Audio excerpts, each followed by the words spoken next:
Mic check, 1 2 1 2. Looking out my window and she look cute. Might gotta holler at her too in the live stream, cause I'm feeling like that dude. Hey, come on in, shut this out. Look, we got to talk about the Clarity Act.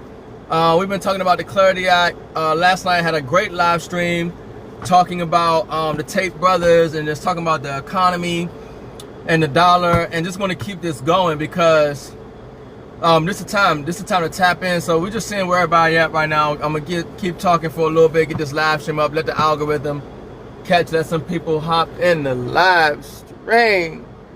Woo! Summertime, summertime. Share this out, smash that like button. Share this out, smash that like button. I want to talk about the Clarity Act. I want to talk about the dollar. I want to talk about everything that I always talk about, assets. Come on in, share this out, smash that like button. What's going on? Naturally Me, I see you. Officially Big Ron, I see you. Was it Turner D1? I see you. Smash that like button, share this out. Look, they got some things going on. Smash that like button. Give me up to 1,000 likes, man, so we can start this live stream. Share this out, let people know, man. Ricardo Hamilton, Crypto Rick M.I.M.S is live in the afternoon talking about the Clarity Act. Man, you know, the Republicans and the White House have come together and they made some edits to the Clarity Act, and hopefully that will suffice for the Democrats to allow this to get done. But listen, the key thing that most people need to realize is that whether they get this Clarity Act done or not, you need to be positioning yourself for the greatest wealth transfer in history and acquiring these digital assets. Because one thing for certain is that the dollar is going to continue to lose value. The dollar is going to continue to lose global status and credit across the world, right? Credibility. And then what we're also seeing is that the present financial system is literally collapsing right before our eyes. We are witnessing a crash in slow motion. The train, the economy has already went over the cliff. It's just happening in slow motion. And the parachute that will save this economy is blockchain. It is digital assets, right? It is the technology that we're moving to. Everything is going digital and people know it. The thing is how you're going to capitalize on the digital wealth transfer. How are you going to put yourself in position to make sure that a wealthy family comes from you, even if you didn't come from a wealthy family. And I'm telling you right now, it comes from not only just knowledge, because the most important thing is a knowledge. If you don't, you know, somebody can tell you what to do all day. They can say, buy this, they can say, do that. But if you're not acquiring the knowledge and the comprehension and the understanding for yourself, it's irrelevant almost. Because it's like somebody who hits the lottery. You might get lucky and you might buy something and you make some money. But if you really don't understand what it is that you're holding, if you don't understand how to deploy what you're holding into other mechanisms and other features in that system that allow you to earn yield without having to sell your asset, if you don't get educated and really understand the magnitude of the assets that you're holding and the infrastructure that's being put in place, you'll end up selling. You'll end up selling or you'll end up losing it, because trust and believe the scammers are still coming out harder than ever. A lot of people are going to lose their wealth because of scams. They're going to connect their wallet to the wrong site. They're going to be chasing get rich quick. They're going to plug it into the wrong protocol and they're going to zap their wallet because they didn't get educated, because they didn't understand what they're doing. Yeah, the economy, brother, the economy ain't trying us. The economy is doing it to us right now. Real talk. I know you feel it. I feel it. Everybody I talk to feels it. They're squeezing us, man. This economy is squeezing us right now, and I feel like a lot of people just hanging on. We just hanging on, waiting for something to happen. But the bottom of the economy is dropping out right now. And it's different than like in the Great Depression era. Like, you know, we went to school and they'll show you, you know, the bread lines. And you can see like, no, there was a crisis. There was a problem in society and the standard of living and people's access. You don't really see it the way we saw it back in the day, but trust and believe, it's hard right now. It's hard for a lot of people. They barely just getting by. They barely just getting by, right? Because we are in a crisis. The economy is in a crisis. The global economy is in a crisis. I appreciate y'all. Give me up to 1,000 likes. Keep smashing the like button. Let's get up to 10,000. So listen, it's a lot going on. They're making some progress with this Clarity Act. We do need the Clarity Act. I'm not going to lie. We do need the Clarity. There's some people who say we don't need it. And, you know, the thing is that, listen, the industry, as far as blockchain technology, the technology doesn't necessarily need the Clarity Act, because the blockchain is going to be the blockchain. The blockchain isn't going the blockchain isn't going anywhere unless the internet goes somewhere. To get rid of the blockchain, you got to get rid of the internet. The internet isn't going anywhere. The internet isn't going anywhere. Therefore, the blockchain isn't going anywhere. Doesn't matter if they pass the Clarity Act or not. So that means that DeFi and people's ability to continue to utilize smart contracts, to continue to utilize digital assets and different things, it'll just be overseas, or it'll be in certain, you know, people who know how to maneuver on the blockchain without having to go through the centralized entities. You know, the global economy, the U.S., America, we need to pass this Clarity Act, because people need the security that it affords. Appreciate the heart, me brother. You know what I'm saying? People need the wealth, because listen, a lot of people right now, we need to be able to have our assets grow for us. A lot of people have made smart decisions. They took what they had based off what they understood, and they acquired undervalued assets, cryptocurrency, right? During a time where there was no clarity, where there was uncertainty, where there was a lot of scams, a lot of fraud, there was no legitimacy in the space. And you had the bankers coming out talking about crypto. You had politicians coming out talking about crypto. I mean, it was so much fun. 2017, 18, 19, and so on.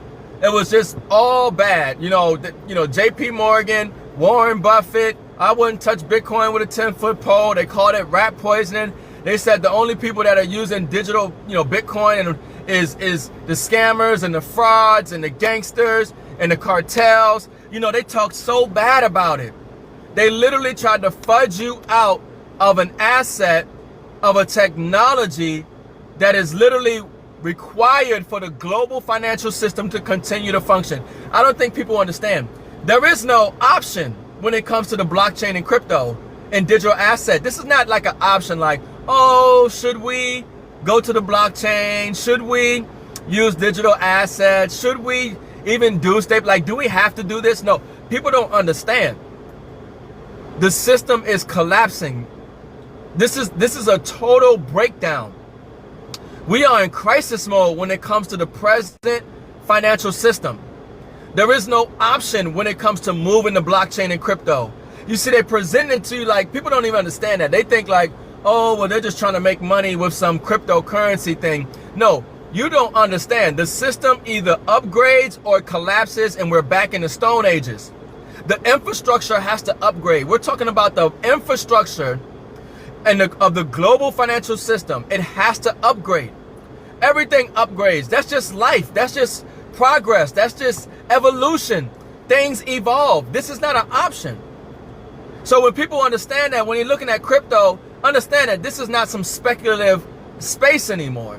This is not an option of, oh, should we just, are they going to accept crypto or not? No, every bank, every institution, every company, the job that you work for right now will be dealing with blockchain, with digital assets, with cryptocurrency. It's not an option. This has to happen. People think they have a choice. You don't have a choice. But the difference is, the sooner you realize, wealthy afternoon, brother, Crypto Cliff, good to see you. Mark, good to see you, appreciate it. This is what you have to realize. They're talking about passing the Clarity Act. Trump talks about China and other countries around the world getting ahead of us when it comes to AI, getting ahead of us when it comes to these digital assets. Understand something. The world is going to move forward, whether the United States moves forward or not.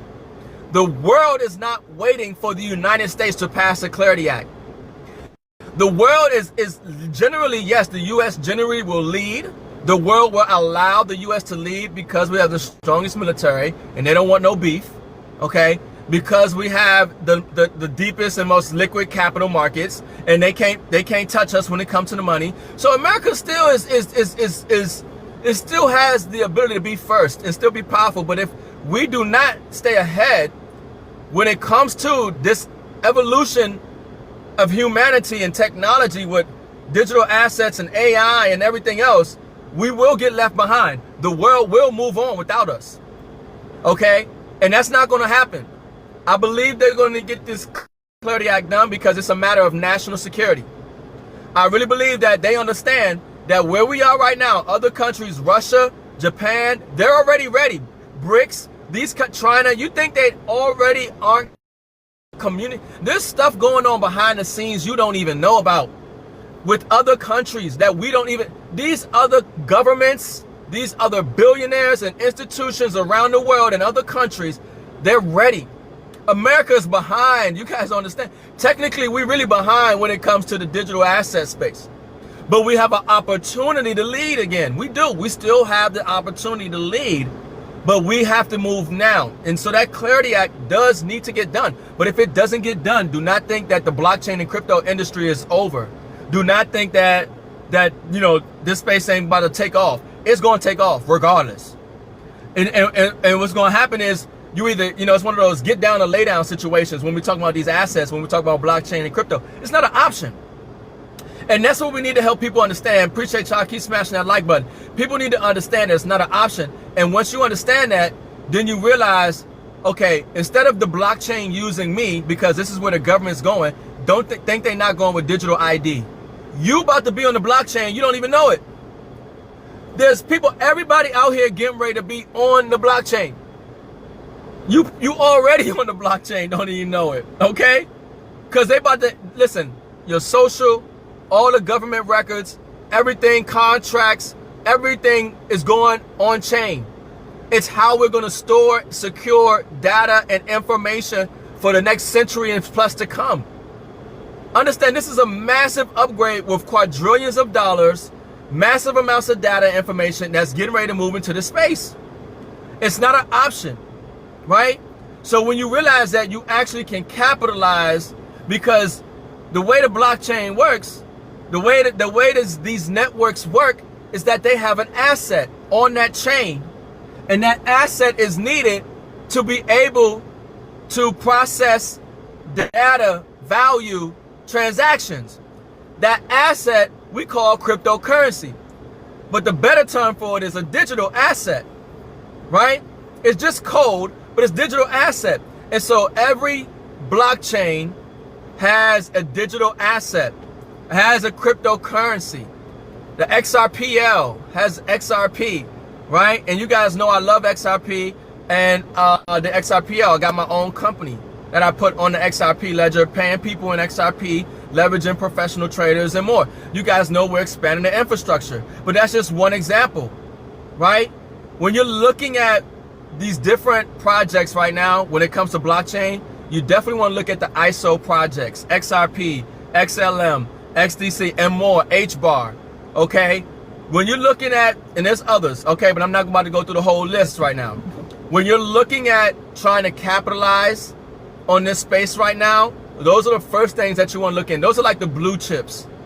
That's like, these are where governments and institutions, they're using their blockchain. Obviously, a lot of people have been talking about the DTCC. The DTCC processes quadrillions of dollars a year.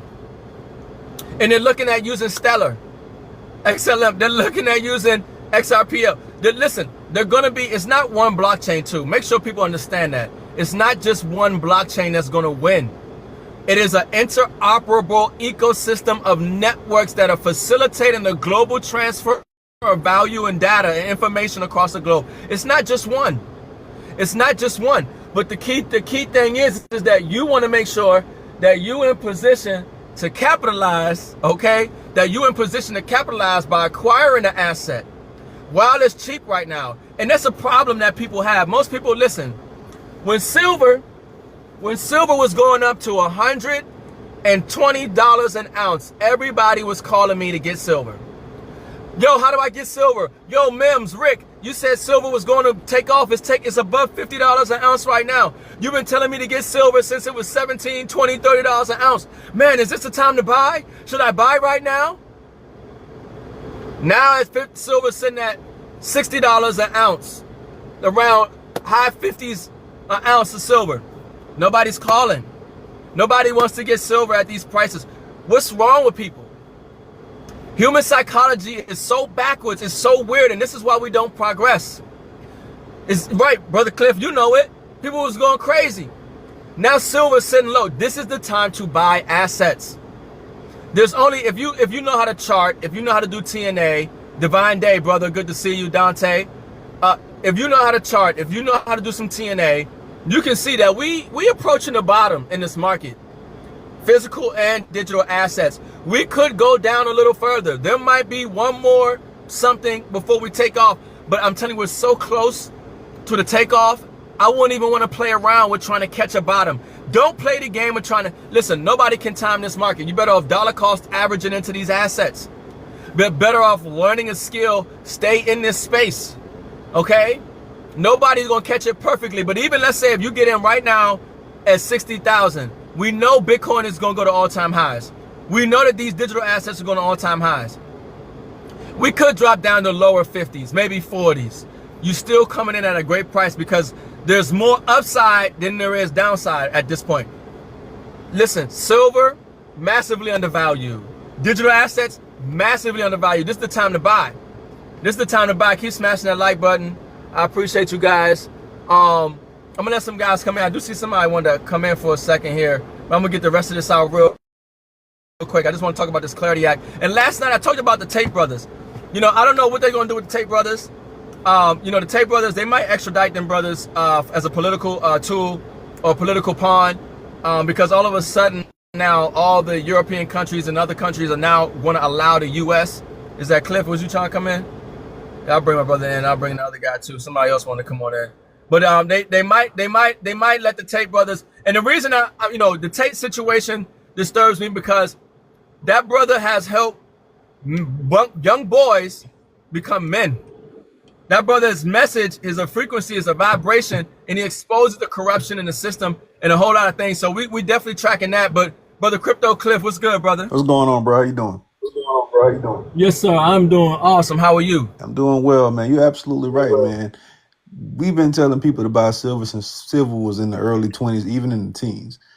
Popular culture is killing us. Point blank, period. Everybody wants to jump on something when it's popular. They don't want to jump on things when it's down at the bottom, when the people who actually did the research behind it are telling you to jump on it. That's not when they want to jump on it. I've been telling people to buy Bitcoin since 2013. Nobody jumped on it. I've been through 4 halving cycles, telling them to buy. But like you said, people came to you when silver was well over $100. People came to me when Bitcoin was at the all-time high points. Every single time. You can't buy at the top, you buy at the bottom. That's it. So you're that's on it. point. And that's the thing. So that's why we out here, you know, ringing the bell, sounding the alarm. Listen, this is the time to get into the space. This is the time to accumulate and hold these assets.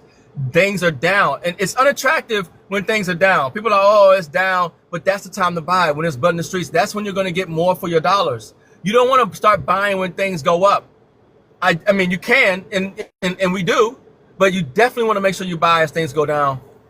Trey, I do see you there, brother. You had a question or a comment?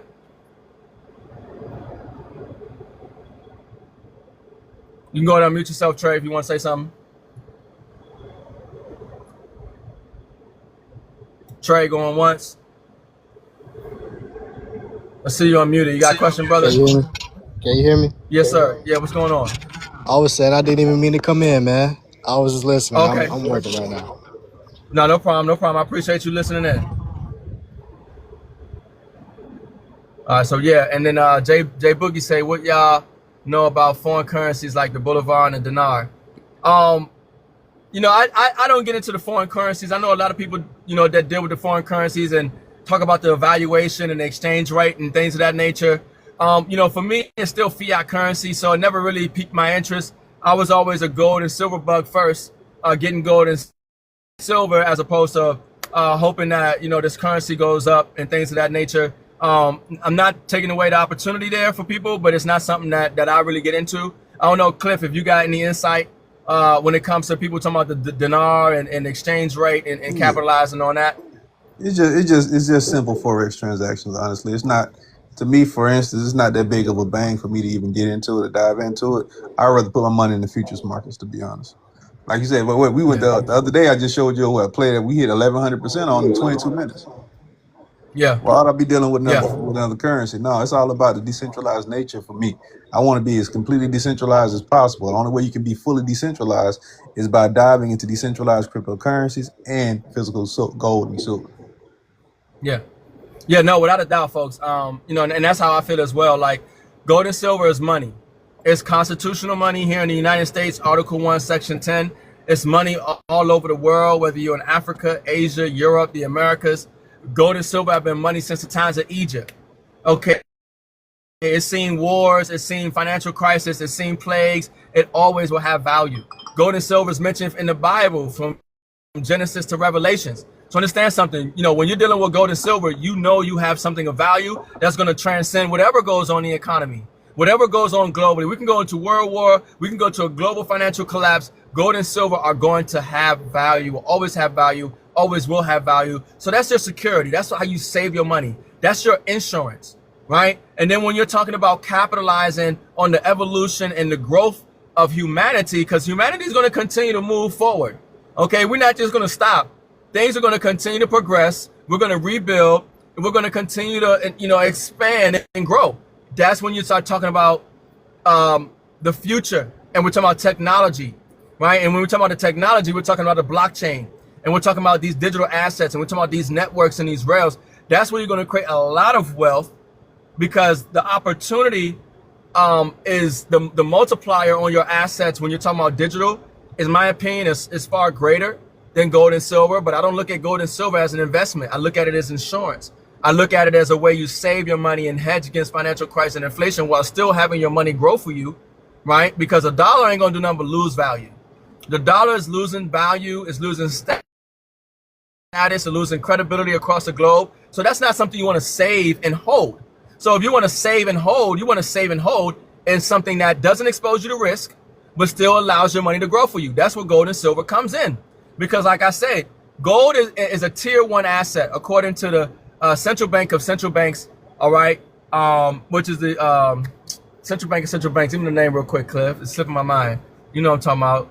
You got me catching a blank now. Yeah. A tier 1 asset, Bank of International Settlements, the BIS, okay? Yeah. The Bank of International Settlements, right, they set the standard. You know, gold is a tier 1 asset, which means it has zero risk associated to it. All right. There's zero risk associated to gold and silver. Right. And so when you're talking about these digital assets, there is risk associated to the digital assets, some more than others. Right. When it comes to the risk. But that risk that you are taking when you're putting dollars into it also comes with the potential of gains, of a windfall of wealth, a multiplier effect. And that's why you take that risk. Now, the difference with where we are right now is because of the information that's available to us. Right. This is because of the understanding that we have and people who are plugged into this space and what they share with us. We are mitigating and reducing our risk because we're increasing our education on the blockchain, on these networks, on the banks, the governments, the corporations, the entities, the wealthy that plan on using these networks, substantiating its value, substantiating its long-term growth, substantiating its use case. So now we're making more of an educated investment, so to speak, as opposed to speculating and, hoping that, we're getting, hitting black or red at the roulette table when we're looking at these assets. XRP is not a black and red at the roulette table. XLM is not black and red at the roulette table. So your risk in regards to acquiring these digital assets is much lower because of the understanding of its critical function for the global financial system and the major global financial players that are using that same technology and infrastructure. Absolutely. Right. And then, yeah, without a doubt. Somebody say, is it better to invest in gold and silver instead of cryptocurrency? So let me go back to that again. Cookie, great question, by the way. Gold and silver is your savings. You have to separate your savings from your investments. Okay. Gold and silver is not an investment. I know people think about it as an investment because anytime they take a dollar and turn it into anything else, they either spending it or it's an investment. But gold and silver is a savings vehicle. It's how you save your money. It's not an investment. Does it grow in value? Yes, because the dollar loses value. So there's generally a correlation, right, in the price because of the value of the dollar going down because they can't keep printing money, which that there's no real price discovery for gold and silver now because they manipulating the markets. You know what I mean? So that but that's how it's supposed to work, Let right? me Gold break that and down. silver. Oh, my bad. Yeah, go ahead, brother. Yeah. Yeah. No. Break it down, please. Give me a break. I'm finna give them a perfect example of this. Of gold versus saving in gold and silver versus saving in dollar bills. If you had $10,000 and you put that $10,000 in your bank account, that's getting 0.015% interest every single year, right? When you put that $10,000 in your bank account in 2016, today's value of that $10,000 would have a buying power around $4,700, not $10,000, which means we lost literally $5,300 in buying power just by saving $10,000 in cash. If you'd have put that same $10,000 into silver, when silver was roughly around $9.83, not almost $10 in 2016, you would be up over 37,000. That's the difference between saving in an asset that actually grows with time because of its deflationary properties versus being in an inflated dollar bill. Now, if you'd have put that same 10,000 into Bitcoin in 2016, when Bitcoin was roughly around $2,800, in today's value, that would have been what? Almost over 3 Bitcoin. And today's value would be sitting in over $100,000 in profit, almost roughly around $180,000 in profit. Gold and silver is your savings. Crypto is your avenue to fund your savings. It's a funneling system. You funnel your investments from the cryptocurrency assets, which is more volatile than the gold and silver properties, into your gold and silver savings properties for your wealth building tool, as a wealth building tool. Makes sense? Yeah, facts. I mean, numbers. Look, men lie, women lie, numbers don't. You know what I mean? And that's a fact. And those are just the numbers. And so when you hear him say that same 10,000 in Bitcoin, obviously would have yielded you more money. But at that time, Bitcoin was also very speculative. People didn't really understand the technology. There was a lot of FUD from the bankers and politicians. So there was a greater risk than it is today, where people understand the technology. They understand major players are adding it to ETFs and things of that nature. So it's a different, opportunity window, and that's the risk, when you're taking that risk. But, one thing about the savings in silver and gold, like I said, there essentially is no risk to it, and you're still able to have your money grow for you. So in regards to the original question, your savings is in silver and gold, your investments is in digital assets, right? That's how I look at it. Your savings is in silver and gold, your investments in digital assets, and leveraging the market, the futures market as well. Of course, because we talk about that in regards to trading. Okay, because I'm a big advocate and multiple streams of income. Okay, and listen, if you're relying on one stream of income, you're a disaster waiting to happen. You know what I mean? Especially in today's economy, where job security is a fallacy. Job security is not real. Okay, do not think that you're going to be able to rely on your job. There are companies that are laying off 30,000 plus employees via email. Okay, AI, automation, robotics, blockchain and smart contracts. They don't need human labor the way they needed you in the past. This is not the industrial era. It's not the industrial era. The jobs are not coming back. They're not. That's another problem they're trying to figure out. And they more than likely will have some type of UBI or, universal high income. They will have some type of thing where they're giving people money every single month. But you will be tracked. You will be traced. You won't be able to buy whatever you want. You probably will have a time limit on when you can spend it. They already have programmable money. The programmable money is a real thing. Okay? They're getting rid of cash. They're already getting rid of the pennies. Cash, we will see cashless society. Cash will be phased out. They were already trying to phase it out during COVID in 2020. I was doing videos telling people, look, there's no new money they're creating. They were circulating bills from 2017. I go to the ATM. I couldn't find any new bills. Yeah, I think they said 93% of They cash right circulate now old cash. is digital. Yeah, 93% is digital now. It's digital, yeah. 93%. So it's another great point, especially globally. It's like only 3% of cash is physical. So yeah, 90-something% is it's all digital anyway. So the cash is going away.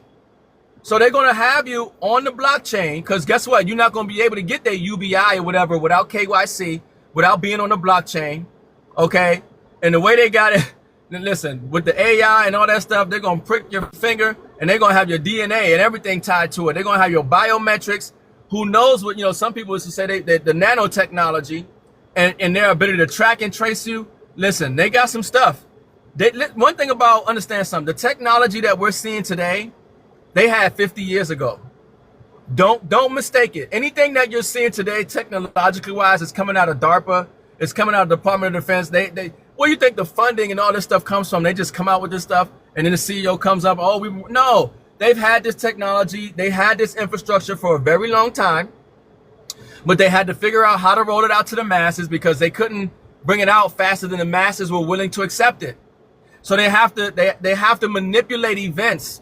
They have to change the course of history for people to accept a reality that they already trying to prepare you for. So understand what we're seeing today is not even new. They had this a long time ago. This is a plan that they had in place for. We used to talk about the Bilderberg Group, the Council on Foreign Relations, and all these organizations and the elites around the world. And they meet behind closed doors and they're plotting and they're planning, but they're not planning for tomorrow and next year. They were plotting and planning for 50 years down the line. Excuse me. They're plotting for decades down the line. Okay? And so when you're seeing something roll out at that time period, that was something they planned a long time ago. They were just waiting for humanity to be in the right conditions to be able to roll out what it is that they want. Now, understand something. Just because they got a plan and they rolling this stuff out doesn't mean that we're going to acquiesce and agree with it. Look what's happening with the flock cameras right now. And when it comes to surveillance, people are fighting back for the things. There's only so close. They push up to a corner, and it's only so close. When it becomes real, where we can touch it, that's when we resist. But right now, they keep encroaching, and they're going to get to a point. And so this is what we're seeing right now, humanity. Everything is bubbling up to this point, and something's going to happen here soon. And it's something that we can't control. We can't stop it if we wanted to, but we can put ourselves in position to capitalize on it and make sure that a wealthy family comes from us, even if we didn't come from a wealthy family. Yeah, it's already happening right now, bro. I mean, if you look at everything going on in society, we're going towards martial law in a minute. Race wars are coming up. It's tension between different races. There's tension between the different countries. I think it's a classes war is getting ready to happen because we don't really have a middle class anymore.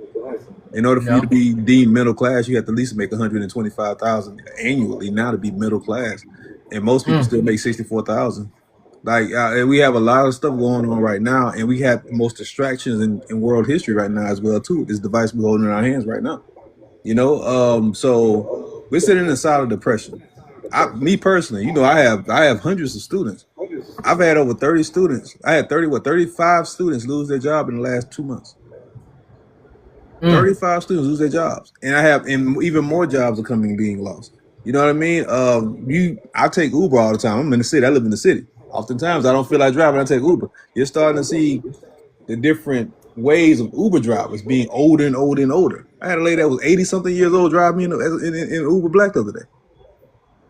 80-plus years old, supposed to be retiring. But she told me, we got into a conversation, like, I can't afford to retire. These gas prices are too high. Rent is too high. All this stuff is too high. So with all that being said, everything is pushing towards a global collapse. We're actively in a silent depression right now. We're not in a recession. A recession is not coming. We're actively in a silent depression. And if you are not putting your eggs into those baskets, if you're not utilizing the crypto space, the stock space, next big pandemic, water. I've been talking about this for years. Now everybody all of a sudden want to talk about it. Right? The next big pandemic is water. If you're not putting your assets into those lines and building off of it, using those as building blocks to help you offset everything else, just to have a safety net, at least, you're destined to fail. Point blank, period. Yeah. Yeah, no, it's real talk, and that's the thing. So we want to make sure that people, understand this, because you don't know what you don't know, and you won't know unless somebody tells you.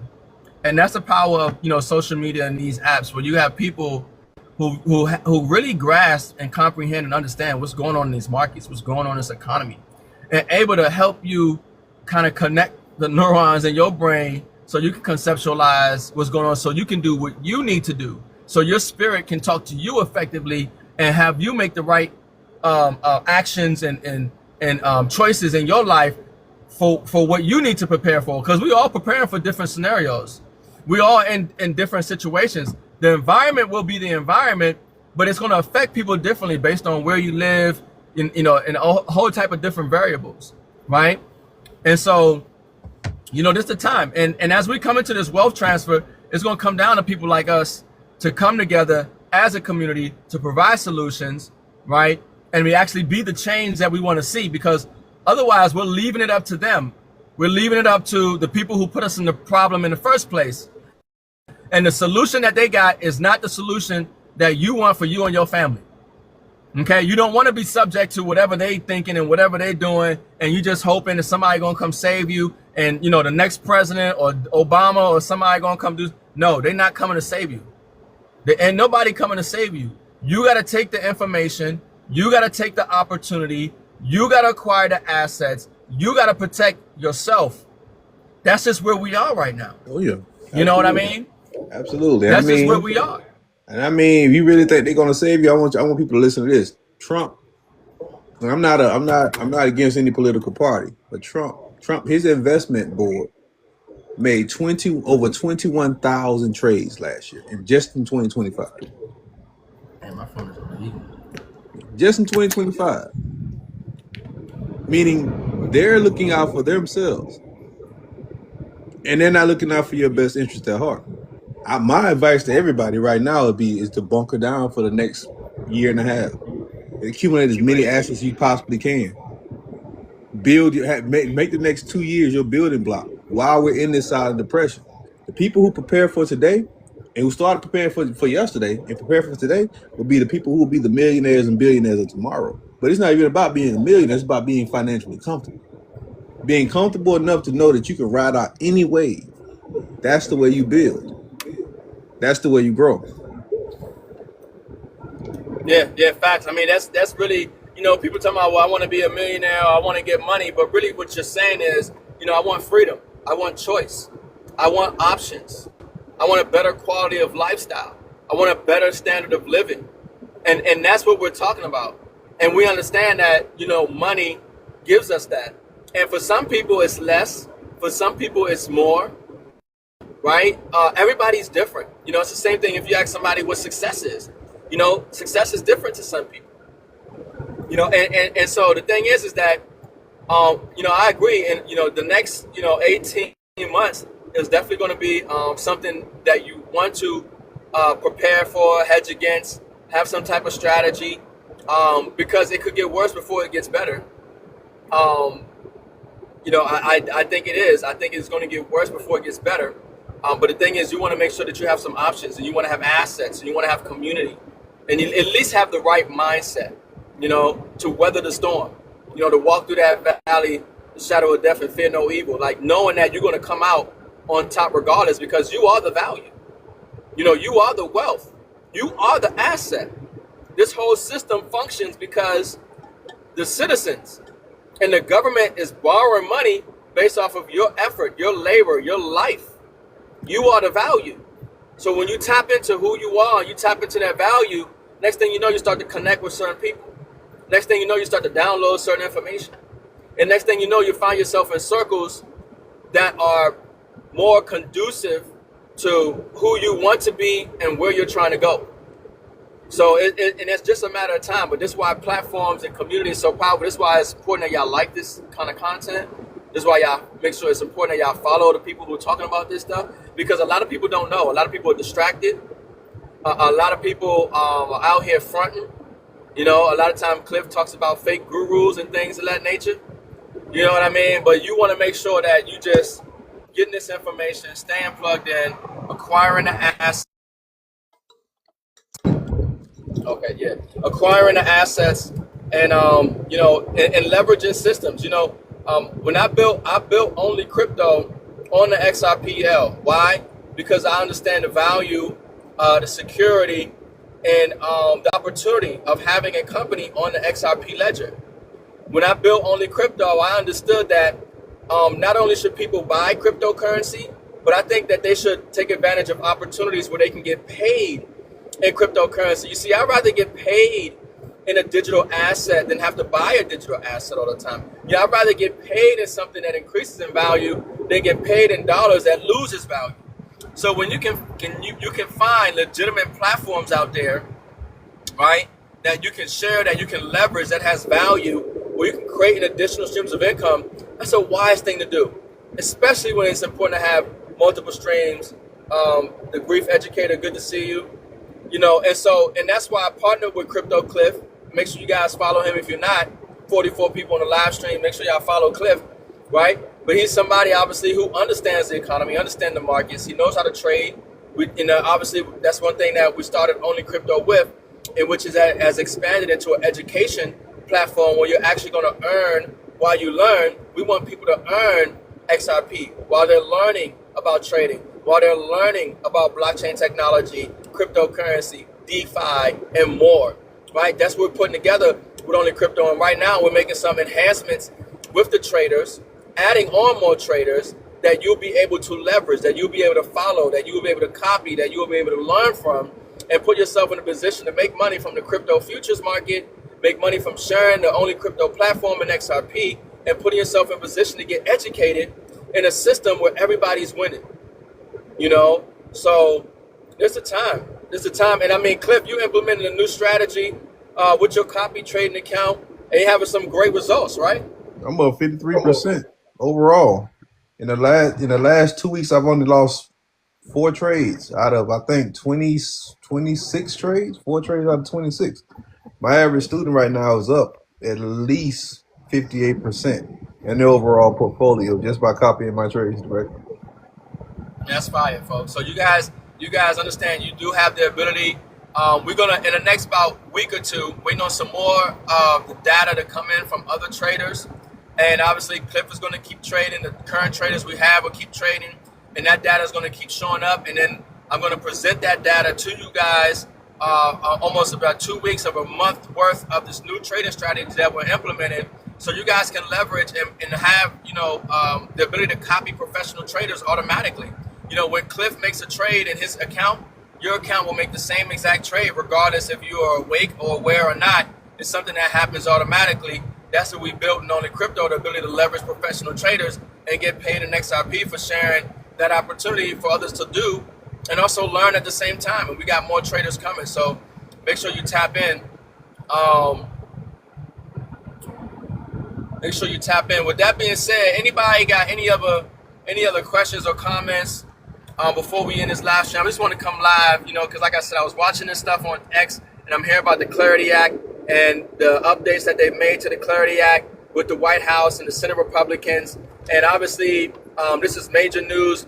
When and if they pass it, it's going to be major news if they don't pass it. But regardless, you need to get educated. You need to get these assets. You need to plug into the right people. You need to plug into the right systems. You need to put yourself in a position to capitalize, because I say it all the time, and I'm going to say it again. This time that we're living in right now is the most significant time period ever in history. It will be talked about, studied, debated for centuries to come, hundreds of years to come. Understand something. And so if you didn't come from a wealthy family, this is the opportunity to make sure that a wealthy family comes from you for generations to come. Your picture will be over the fireplace, for the mantle, for generations to come. The Bible talks about, leaving an inheritance for generations to come. A wise man, right? This is that time. They're going to remember. Your great, great, great, great, great, great, great grandchildren will remember your name if you do the right things. Most people don't know. I don't know my great, great grandfather's name right now. Great, great grandmothers. I can't go back only so many generations. But I'm telling you right now, the time that we in, 7 generations from now, they will know you. They will remember you. They will praise your name because of what you're doing today. That's how significant the time periods that you're in. And it's hard for most people to see. Some people living for themselves. Some people not even thinking next generation, or let alone 7 generations down the line. I'm Most. thinking 7. Yeah, most people not, right? They not, you know. And but this is the opportunity, and and don't miss this window. That's why it's important. Don't miss this window to accumulate assets, to get educated. This is the most important thing. I know they want to distract you about Jay-Z and Beyonce. They want to distract you about FIFA. They want to distract you even with serious stuff, the war. And they want to, everything is a distraction right now because you can't control none of that. All that is siphoning away time and energy and consciousness away from you, from what you should be focusing on, which is how to put yourself in position to create generational wealth and capitalize on the largest wealth transfer in history. Because apparently, as much as the world doesn't like what's going on with the Middle East and with a certain nation, whatever going on there, we ain't stopping it. People Absolutely can not. free Palestine. They free Palestine and everywhere across the world right now. It ain't stopping. They still bombing Gaza. Okay? Apparently, people have been calling for the files to be released. Everybody's upset. The files should be released. Still hasn't happened. The full files have not been released. We've seen no prosecutions. We haven't seen any of these people go to jail. Okay? We haven't seen any of it, but their crimes are documented. It's sitting in their possession. So I'm saying all that to say, obviously, we can't change or control the narrative and the system as much as we like to think that we can. Voting is not working. Okay? It's not working. All right? So, but what you can control is your economy. You can control the decisions that you make. You can control the information that you decide to consume. You can control the people that you follow and who you listen to.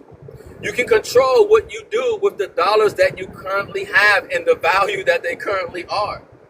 And those choices are going to determine not only your life, but the lives of your progeny for generations to come.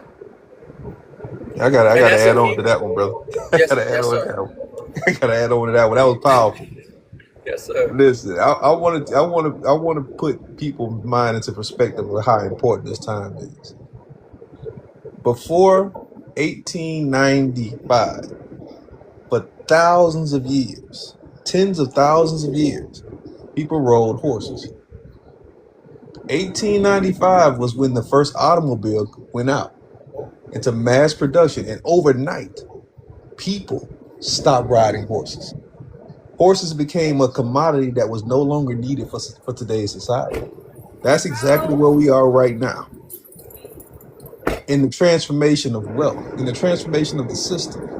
Eventually, everything that you know of right now is completely converting over. Banking systems are converting over.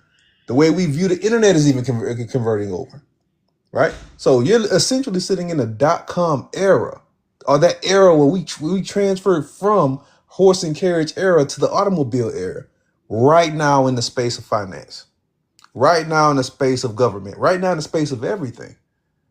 So do you want to be the person who said, hey man, I seen when the first car was driven? Or do you want to be the person who say, hey, I went and invested in that car and I'm able to buy tens of thousands of cars because I invested into the new technology, the new waves, the new transformation of everything? That's where you want to be. That's innovation. That's progressive thinking. That's forward movement, forward thought. Be in that space. Be in that system. Be the innovator. Don't just partake into the innovation. Yeah, we definitely gonna have to All get this, how this y'all live stream when doing? it's done. Yes, sir. What's going on, Prisoner Blockchain? What's going on, What's brother? good, Talk bro? to us. Hey, y'all up for spit gems. I just wanted to thank y'all because from M.I.M.S, you and Crypto Cliff, y'all, I started learning from all of y'all. If it weren't for M.I.M.S, I wouldn't be gathering these units up, having millions of tokens and hundreds of thousands. Give me 3 projects. But I used to listen to Nipsey Hussle. He said we in the industrial revolution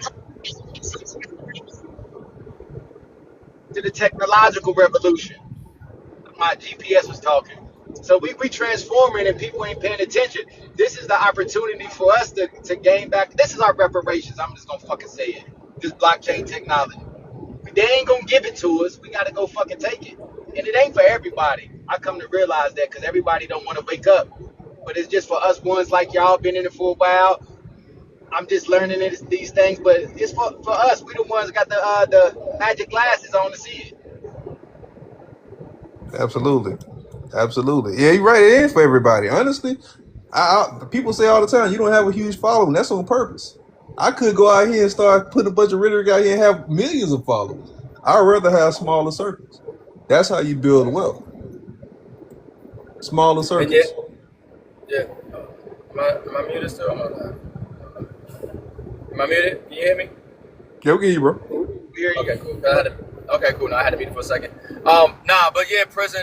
Man, I appreciate you, brother. And God time the best time. A lot of times you think you're doing something for yourself, and you don't even realize, and we don't realize the ripple effect that we having in other people's lives from just going about our journey, trying to improve ourselves and how to affect others. And so I appreciate you as well, and I see what you guys are doing, trying to teach those who don't know and put them on the same way we are. And that's the beauty of it. It's each one teach one, and we just getting started. You know what I'm saying? We're a strong and powerful community, and I agree with you 100%. This is how we get our reparations back, because the government, listen, like I said before, ain't nobody coming to save you. You can't rely on nobody, and this is an opportunity to create massive wealth for ourselves that's not going to be given to us because of the timing that we in. So it's important that especially our people who ain't been given nothing by this system, by this government. They give to everybody else. They don't give us nothing. So for us, this is our opportunity. We, especially our people, we need to capitalize, understand the shift that's taking place in the global economy and put ourselves in position to win from it. Because trust and believe, every other nation is going to win as well. They're going to win as well. But our people, we definitely need it to make sure that we're in position and we're leveraging these assets and we're helping people, understand the blockchain, understand which blockchains are critical to the financial system and why they're going to have value and how you can capitalize on it. It's a big thing, and I think the biggest opportunity in the blockchain space for people like us is education, because there's so many people who just don't understand. They're going to be a product of the system. The system's going to use them, and they're not going to get educated on how they can have this system benefit them and their family, as opposed to them being a tool to the system. Absolutely. You see what I'm saying? So the education, is the biggest part. It's the biggest component, and it's powerful when we come together. Whether we come together, under a blockchain, or whether we come together of a company that either one of us built on the blockchain, but we got to leverage the community and pull our own resources and information and value together and help each other win. Because once again, ain't nobody else going to do it for us. The government ain't going to do it for us. And we the power. We actually the ones. What is it? We spend $1 trillion, a year. Every other nation of people benefits from our creativity, from our genius, from our economics, from our spending. What happens when we turn that inward and we actually utilize the technology for ourselves? You know what I mean? And we actually leverage the systems and the platforms to benefit. Of course, everybody else will benefit as well, but mainly specifically our people who are getting the short end of the stick for the longest when it comes to investments and opportunities and building wealth and education. That's where we got to come in and step up. And I think that's what, we're going to be used for. Right now, we are where we are. But this is not where we're going to be 5 years from now, 10 years from now. God got a greater plan than we got even for ourselves. And so we're just getting started. So that's what I get really excited about when I really try to apply a little bit of vision and foresight. Get rid of the ego, because that's going to happen. But we evolved conscious beings. Some people stay at the lower frequency vibrations of things, and we understand it. And a lot of us, elevate to the higher aspects and realize what's really important and not get, caught up on the divisive aspects of things, but see where there's commonality, even where there might be disagreement. You see what I'm saying? And so I get excited about the big picture, and we at the beginning, and it's a beautiful thing to see, because we're still here, and we ain't going nowhere, and we're going to continue to fight the good fight, help people win, help people get educated, leveraging systems and platforms, and capitalize on the greatest wealth transfer in history, man. We all need each other. Absolutely. Hey, man, one of my greatest things of life, man, is to know that I actually helped create 99 millionaires, almost 100 millionaires at this point, and that 90% of those millionaires are people of our skin tone, people who look just like us, who move just like us. Out of 180 plus students I helped retire, 150 of those students look just like us, move just like us, breathe just like us.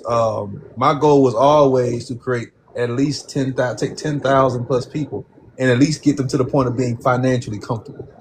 Because we've been financially strained for 400 years now, over 400 plus years now, right? On a mass level. So when it comes down to it, diving into the education, like my brother M.I.M.S do, like my brother President Blockchain.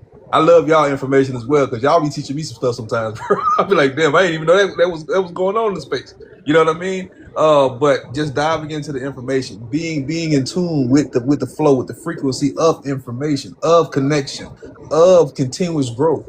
That's what's going to propel us to that next moment. People think we're going to get reparations. The government they can't afford to give us reparations. They can't afford it. That would literally bankrupt the entire country, even further than we already bankrupt. So you got to go out here and get it for yourself, point blank period, because they ain't going to give it to you. So you might as well align yourself with people who are actively making those moves, making that growth, building those systems that help you build your own reparations, your own financial growth, your own financial lineage, your own financial legacy. That's facts. I want to add on to what you said, Mims. You're like we in a point where God wants us at. Because us as human beings, we put a time limit on everything. We should be here at this certain age. And I had to remember that for myself because I'm 43, been out of prison 4 years, but I'm rebuilding my life and I feel like I should be further along. But God got me where He want me at to learn what I'm learning, so I can prepare us individuals.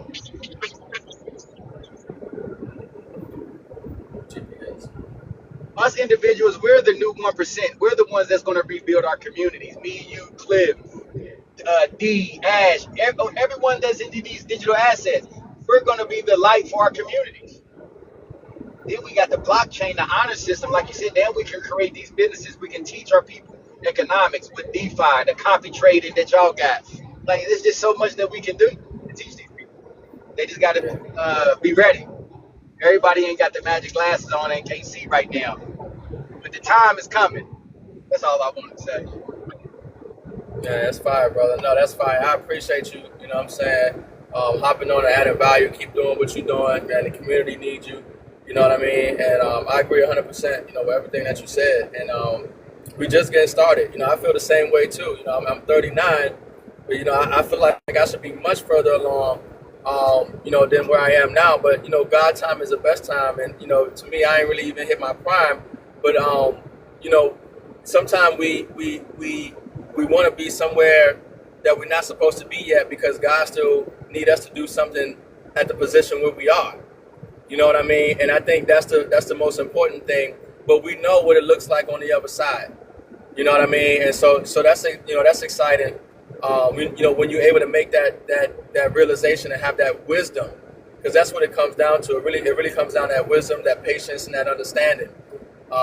And, you know, I'm excited, man. I really am. And I appreciate you, brothers. And, you know, we're going to keep this going. You know what I'm saying? We're going to keep winning. We're going to keep educating. We're going to keep building. We're going to keep helping people get informed. We're going to keep accumulating the assets. We're going to keep track of the legitimacy and the evolution of this blockchain space in real time, whether it's the Clarity Act or whatever's going to come out with the DeFi and everything else. We're going to keep the people informed, and we're going to be winning the whole time. There's no way we lose, honestly.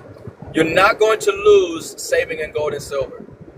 Never will lose value. Gold and silver will always have value. You're not going to lose, in my opinion, acquiring, getting educated with these digital assets, especially the digital assets that are critical for the global financial system to function. That is critical for payments from businesses to business, from business to people, from people to people. This infrastructure is what you want to be acquiring. That's why a lot of us got so excited because they talked about Bitcoin, they talked about blockchain. They said they tried to suppress XRP and, you know, they sued them and they tried to make it seem like this space wasn't legitimate and it was for criminals and lowlifes. And now you have the DTCC, okay, which moves quadrillions of dollars, acknowledging that they're using these blockchains, XLM, XRP, and more, acknowledging interoperability, that it's not just going to be one blockchain that benefits, acknowledging that this is how data, information, tokenization, and assets is going to move. You have the banks now talking about they're going to compete with stable coins with tokenized deposits. This is not something that's speculative. This is not something that's fringe. This is where it's going. And when you see the banks talking about tokenized deposits, they're going to take your money, okay, and do what they've been doing anyway, but they're doing it on chain now. But it creates a whole nother opportunity for you when it comes to your money. Stable coins creates a whole opportunity for you when it comes to your money, because the whole thing is, it's when people realize, it's going to come to a point where people are going to realize what the new financial system gives them and what they should have had in the old financial system. People are going to realize they've been putting money in the bank, and the bank has been giving them essentially zero interest. While as soon as you put that money in the bank took your money that you worked for, and they made money on your money. They loaned out 100% of your money, and they ain't cut you in on the deal. They didn't give you anything for it. So now you realize you can have a stable coin and earn 4 or 5% on your money. It's an insult when people really understood. I think it was Henry Ford. Was it Henry Ford? The one that said, if the American people, I might be misquoting, I'm paraphrasing. I think I got the right person I'm quoting, but if the American people ever understood the present banking and monetary system, there'll be a revolution by tomorrow morning. Henry Ford, you said it right. You said it right. It was Henry. Yeah, Henry Ford. See, so to me, this is when I talk and I go on live. I tell people, public enemy number one is not Xi Jinping. Public enemy number one is not Putin. Okay. Public enemy number one is not Maduro and all these people that they put in front of you tell you who public enemy number one is. To me, public enemy number one is the Federal Reserve. It's the central bank. Because it doesn't matter if you're black, if you're white, you're gay, you're straight, you're short, or you're tall. They are enslaving everybody through their debt-based fiat system, through their system of debt. Because a dollar is not money, it's a unit of debt that's paid back to the central bank, and it's paid back through the taxation of the people and the devaluation of the currency as they create it. And then it's loaned to the banks, and then the banks create more value out of nothing through fractional reserve lending, and they're fleecing us the whole time. They're making money on our money, they're devaluing the money, and the people are getting fleeced and squeezed, and their wealth is being slowly confiscated the whole time. Inflation is a hidden tax. So, it's upsetting, when you realize the corruption and the crime. It's not the people that you see on the news, and it's not who they tell you who the real criminals are, who the real gangsters are, who the real wicked pedophile type people are. No, it's not who they put in front of you. We now know who they are. That's the difference today. We now know who are the criminals on the planet, the real criminals on a mass global scale, the war criminals and more. We now know who's polluting the air and polluting the food. We know the companies. We know the CEOs. We know who's funding them. We now know who's putting the chemicals in we know this stuff now. So that's why I say change is going to come. We're going to see an event getting ready to take place here, and people feel it. People just kind of going along. But listen, your normalcy bias, your complacency bias, your cognitive dissonance, all that stuff, you can forget it. There's an event that's coming up here. Might happen within the next 18 months. Like Cliff said, could happen sooner. It's happening right now, really. But there's going to be a point where nobody can ignore it, where society has changed forever. Everything operates differently. Right now, people are just trying to, still, live the American dream as far as I know, which that's totally dead. Ain't no such thing as the American dream anymore. It's a nightmare. Oh, yeah, they own their homes. Yeah, go ahead, brother. They lowered our consciousness, bro. They lowered our consciousness down to where we can't decipher between what's going on in reality. So they numbed us to what they were doing. Think about it. If the Epstein files would have came out in the 90s, it would have been, they would have tore this country up, because people were more consciously aware of what was going on. They were more consciously aware with their feelings. Now everything is numbed down with this cell phone we have. But speaking on the banking system, that's what you were talking about, was fractional lending. People don't understand how banks actually work and how money is actually moved through the banking system. When you got fractional lending, I'll give you an example. Let's say, for instance, y'all put $1,000 in the bank, right? And the bank say, I'm gonna pay you 0.015% interest on your money. They take that $1,000 and then create an imaginary $11,000 and then lend that $11,000 out for 3.2 to all 24, 27% interest. and don't pay you anything for it. That's a scam. That's the biggest scam of all time. Yep. But we do it unconsciously because we think that this is the way it's supposed to be done. Because we're so numb to the fact that these people are literally have us on a treadmill and we're just walking all the way until you go in the grave, and then you come back and do it all over again, right? So it's not until you kind of see the bullshit that you can actually do something about the BS. That's why we talk about diving in the cryptocurrency space. That's why we talk about saving in silver versus gold. Who teaches that? Nobody is teaching that shit. Nobody. My grandma told me when I was 8 years old, this is what real money is, holding a silver coin from 1911. This is what money is. This is a promissory note with a dollar bill.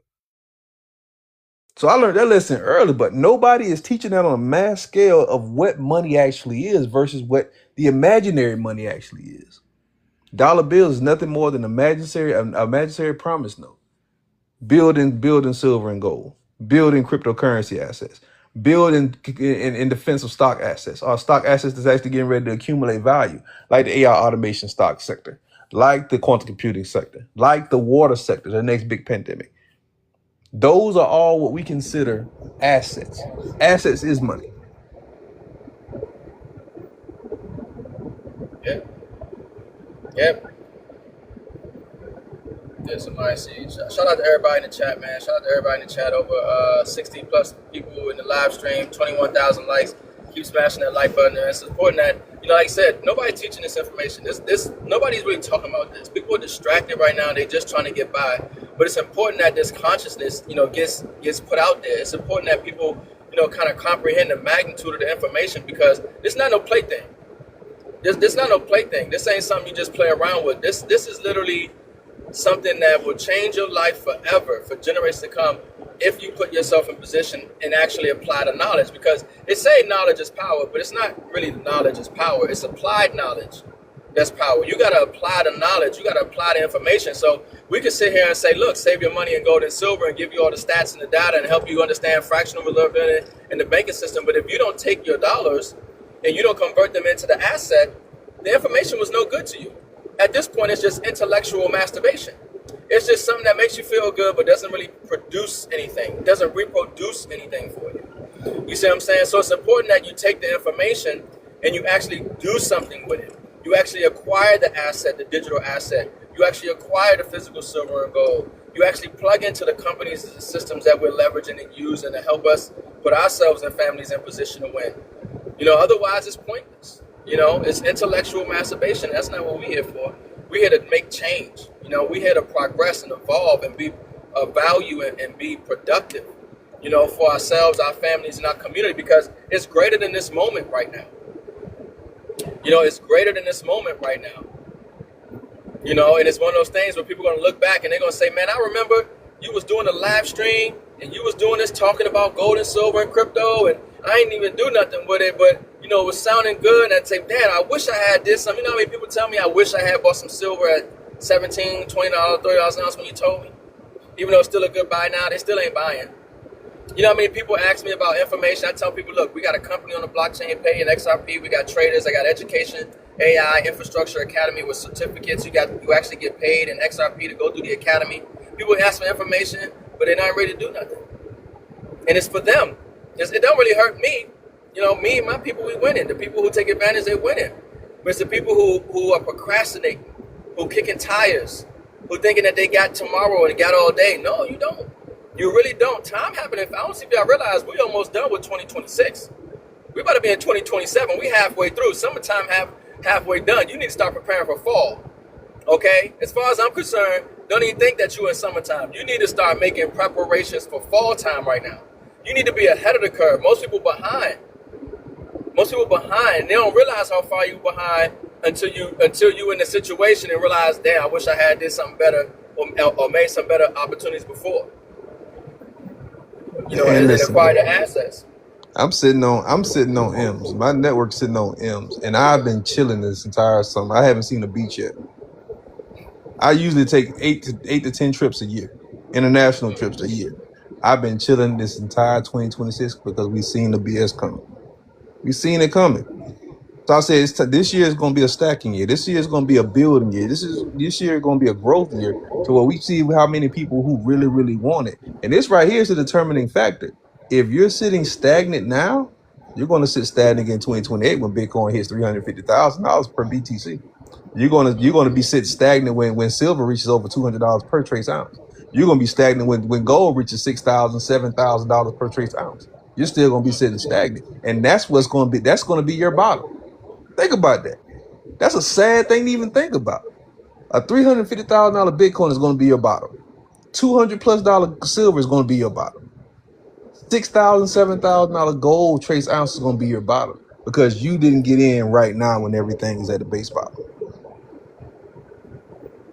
That's the saddest thing to me. Yeah, nah, don't miss it. I mean, I remember when Bitcoin was at 3,500. You know, that was the lowest that I had an opportunity to buy it, and you know, I was in other digital assets, and I was still big on gold and silver. But everybody has a story when they first heard about Bitcoin and the price it was, or they first heard about silver and the price it was, and they say, "Man, I wish I had bought something at that time, even a little bit, even $100, did something. It would have changed your life. You know, I put you in a better position financially." And the thing is right now, you know, whether if they cut rates or whatever they do, they're going to print money. This is the thing: the dollar is money, but it really is debt. And so they have to put more debt in the economy. And if they ever stop putting debt in the economy because it's money, the system collapses. So understand something, that the more debt that they create, the more dollars they create, the less value the dollar's in circulation. Now, if you remember, during 2020, they shut down the global economy, shut down everything, told everybody to stay in the house. And all they did was print paper. They stole value from the future. They printed trillions of dollars. There's retribution to pay for something like that on an inflation and economic scale, and we're still seeing that because they're still printing money. Right now, Pete Hegseth, a Department of War, is going to Congress asking for billions of more dollars to drop bombs. They're going to print more money, and so if you think that you can work your way out of this, you got another thing coming. If you think that you're going to be able to save your money out of this, you got another thing coming. You can't outwork inflation. They are literally working against you in a hidden way. You are going to work, you are getting paid in dollars, and the system is devaluing those dollars at an ever faster rate than you can accumulate them, thus reducing your standard of living, reducing the options that you're going to have in life moving forward when it comes to purchasing products, goods, and services. You can't outwork this. And if you are that person who's going to continue to just think, I'm going to just go to work and I'm going to save my money and I'm going to be fine, listen, you got another thing coming. I feel sorry for you. You have to put those dollars to work for you. You have to get into this space. You're going to lose some money probably. You're going to make some money. But it's a learning curve. But you're better off than just holding on to dollars. Holding on to saving dollars is a losing strategy. It's a losing strategy. I don't feel sorry for him, bro. I don't feel sorry. I have no sympathy. I don't have no sympathy for people who heard the information and still went on. The same thing what the Bible says, like, you know, you guaranteed to go to hell if you know the name of God and you still people will perish for the lack of knowledge. Absolutely. So when you're hearing the information and you still say, hey, I'm just gonna go and do what I want to do and just wing it, you're going to lose. I can't tell you. I can't tell you how many people I've seen who say, "I wish I coulda, woulda, shoulda." That woulda, coulda, shoulda. You shoulda, coulda, did. Right? Because I have that same Bitcoin story. I wish I would have bought Bitcoin when I first heard about it. When I first heard about Bitcoin, Bitcoin was like 20 cents. I didn't buy it until it was well over $100, and I thought I got in late. Right? Now looking back on it, I got in early. It's still early time because the people who don't buy it today are going to be saying, damn, I wish I would have bought Bitcoin at $63,000. Right? When it's $350,000. Damn, I wish I would have bought silver when it was $52 or $60. It's always going to be a coulda, shoulda, woulda. But do you want to be the person who says that with an empty bank account, or do you want to be the person that said, well, I did get in at this point. At least I got in at this point. Or at least I did this. At least I set myself up this way. Or at least I build value in this way. I tell you right now, you save in silver, buy Bitcoin, Ethereum, XRP, Cardano, Solana, Hype, Sit on that, buy certain stock sectors, buy Nvidia, buy American Water, medical water, American Water shares, buy Nokia for quantum computing, and just sit on it. Dive into the crypto futures markets, get the optimized trend tracker, the stochastic RSI, and the trend flow profile. Scalp on a 1 minute, 3 minute, 5 minute time period. Day trade on the 15, 31 hour time period. Swing on the 2 hour, 4 hour, 1 day. You good. I just gave y'all the formula to literally print money for you. You just dropped the nuke on him, man. You gotta give him spoonfuls, brother. He dropped the nuke. He gave him everything. But facts, real talk. Yeah, that's just the game. I do see Fly FLY Queen. I see you gotta want to say something, comment, question. FLY. I don't know if you meant to come up, First Love or something. Oh, I'm You didn't mean to? Okay, no problem. I'm gonna say this. That loan protocol that's gonna out top Ave for the most compliant DeFi. Shit, I'm gonna live off of that. My rewards, just the rewards alone. And I ain't Yeah, talking about I got a few. XLM. Yep. Yeah, I got a few million loans staked for like, what was the maximum, 4 years or something you could do it for and get that a multiplier. Yeah, 4 Yep. years. Yep, I got some loan stakes, so I got a few million of those staked. No, without a doubt, loan protocol, I think could be just as big as Aave. XPR, obviously in metal, that ecosystem, without a doubt has value. Definitely one of the plays to get in as well. And I'm pretty, but BSL compliant, I'm sure it's ISO compliant as well, right? Prison, I'm sure it's ISO compliant, metal, Yeah. right? Yeah. They don't. I missed you. I got a phone call. Okay.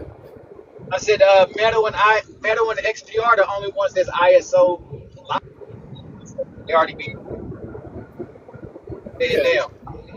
Yeah. And so all that means is, folks, is that there are certain blockchains that meet the criteria, that meet the standard, that meet the requirements and have the infrastructure in place for global institutions to conduct and move value. Okay?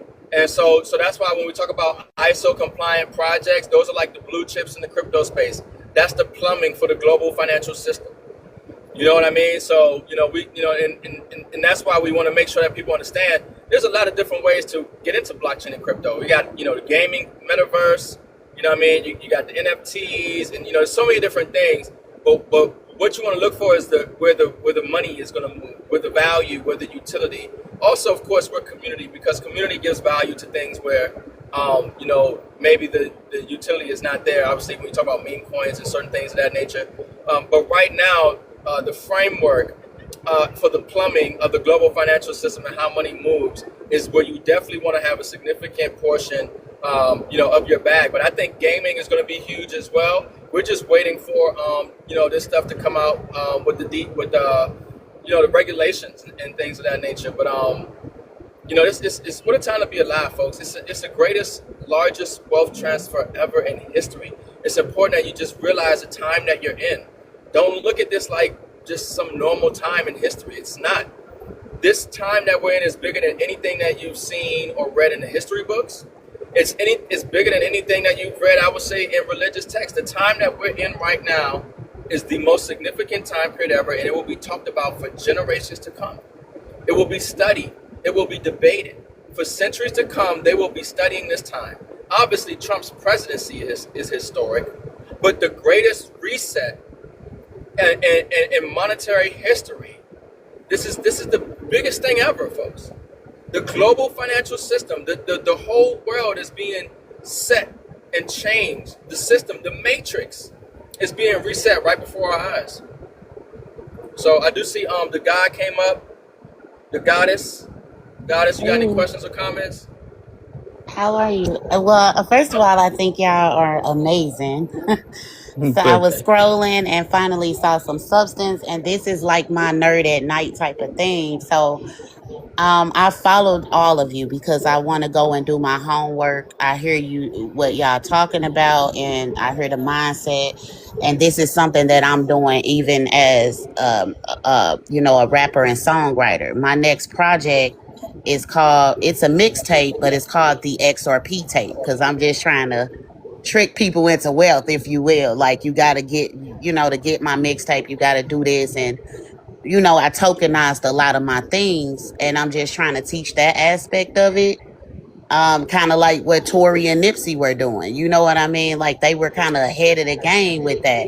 And so I feel like it's like you said, it's a lot of opportunity of the things that we do every day or even the things that we aspire to do as visionaries for us to move into this space using those digital assets and creating generational wealth with our own ownership. So I just want to say I'm excited. I already love what y'all talking about. So I followed you so I can learn more. I really want my own blockchain. I just built my own app for musicians because I teach the business side of music. And I think it's $1 billion app. And so I wanted to ask you guys with something like that, which would be like a one-stop shop and where this thing is going, how do y'all feel about investors? Like, should I have investors? Should I just roll out faceless pages and push it myself? You know what I'm saying? Or what? Because everybody don't understand what y'all talking about or this blockchain thing yet. But, we know that in a minute, people ain't going to be just having businesses or I got my LLC. They're going to be saying I have my own blockchain. Absolutely. What I would say is I've always been a component of using other people's money when it come down to building the infrastructure of business, because you never want to just bank on you.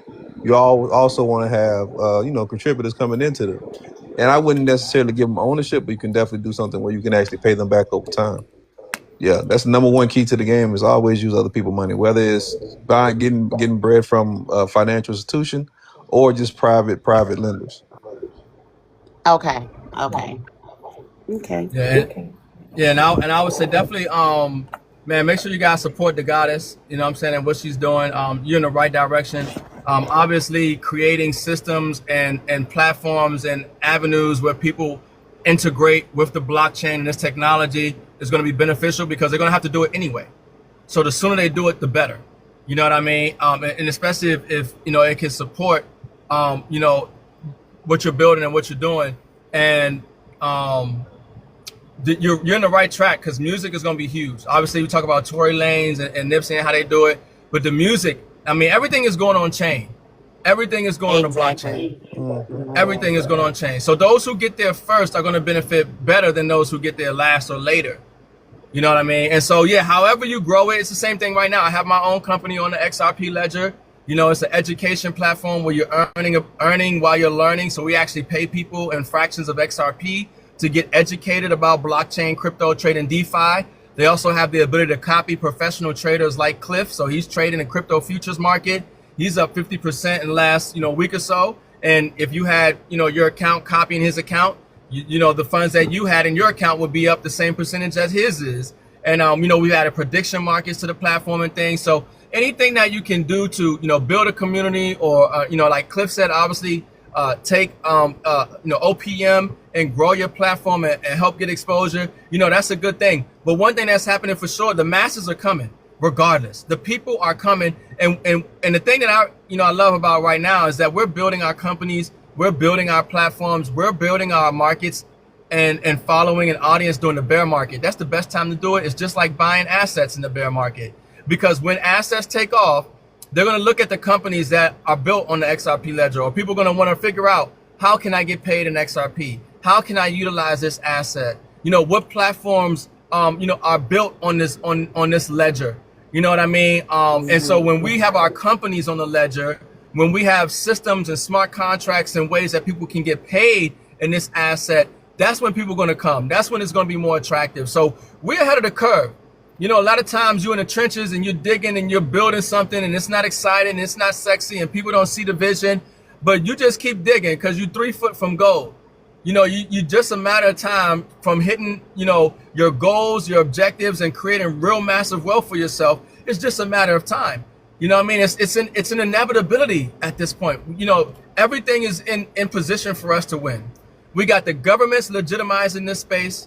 We have institutions legitimizing this space. We have the companies and infrastructure using these blockchains, and we're creating companies. We're utilizing the social media platforms. We're creating communities, and we're bringing real value, and we're helping people win. So, it's a beautiful thing. All we got to do is just keep informing people, keep getting educated, keep making connections, keep acquiring the assets, keep building. There's no way we lose. We are in the right time in history.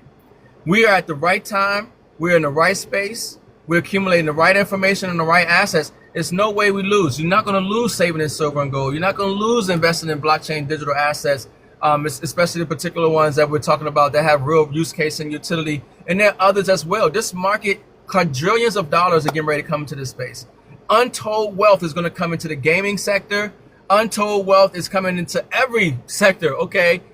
Music, okay? Industry, everything is coming on chain. Movies, everybody's going to pay in digital assets. Everything's going to get paid in crypto. They're going to get rid of cash.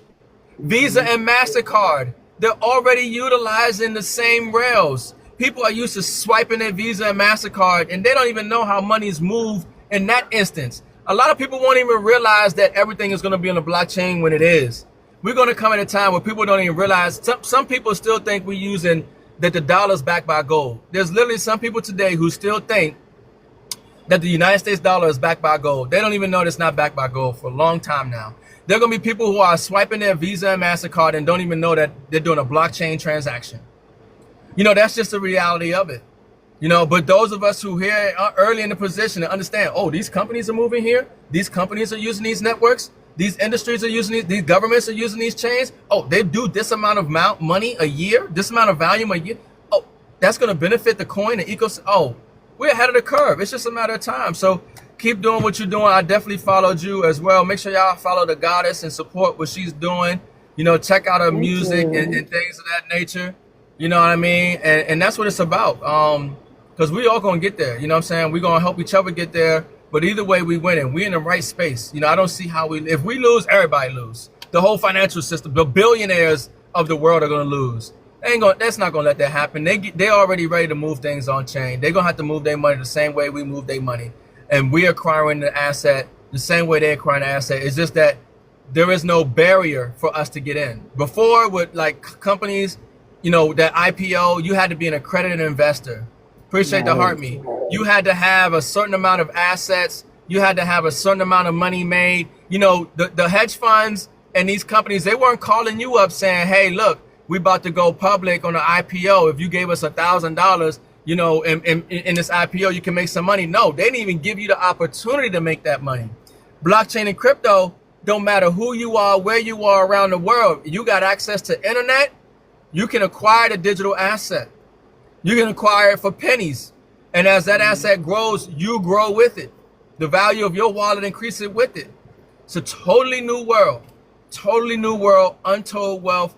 It's really something amazing. It's kind of even hard to project, especially when you start talking about the unbanked. There are people around the world who got money who just can't put it in the banking system. When I went to Africa, I went to Ghana, we went to go see the chiefs out in the village. They got the people. Listen, don't think people in Africa, even in the village, they ain't got money. They got money. They got money. They just don't have a way to use it. They don't have the infrastructure. They don't have the banking. It's money out here. It's unbanked, and all that's coming on chain. Not just the unbanked. We're talking about locked up wealth. There's wealth that's locked up that now we can fractionalize and get access to.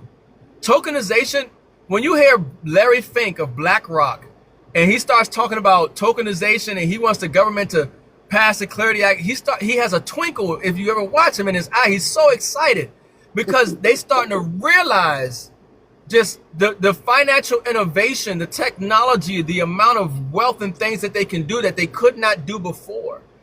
It's something that is like, there's so much money that's getting ready to be made. You won't have to work, okay? That's the thing that people don't have to understand. You won't have to work a job. Nobody's going to have to work, essentially. If you have these assets, You have the money. That money is going to be deployed into the ecosystems, into the networks, into the protocols. That money is going to be going to work for you. You're going to be able to earn yield. You're going to earn interest on your money going to work for you. You're going to be able to live off the interest. You're not going to have to go to work. You're not going to have to go to work. Absolutely Right? right, bro.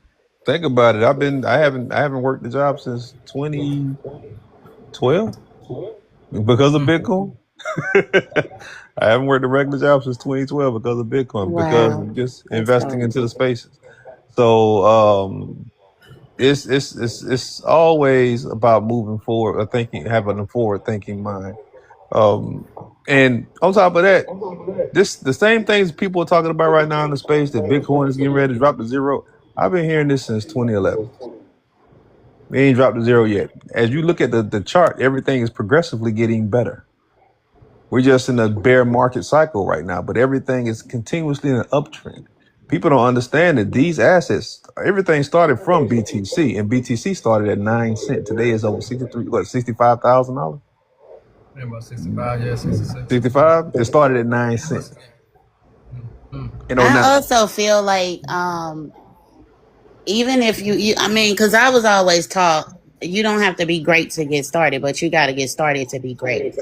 So when you surround yourself with people like you guys that are more seasoned, iron sharpens iron, right? And I feel like in this society and with the things people have struggled through, if you already been broke your whole life, or we're broken people in a sense, what's the worst that can happen with you betting on you? What, like, you already been broke, so what's the worst that can happen with you learning or having that discipline to figure this out, even if you don't know everything and you just throw stuff at the wall, like, well, these guys said it, so let me just try.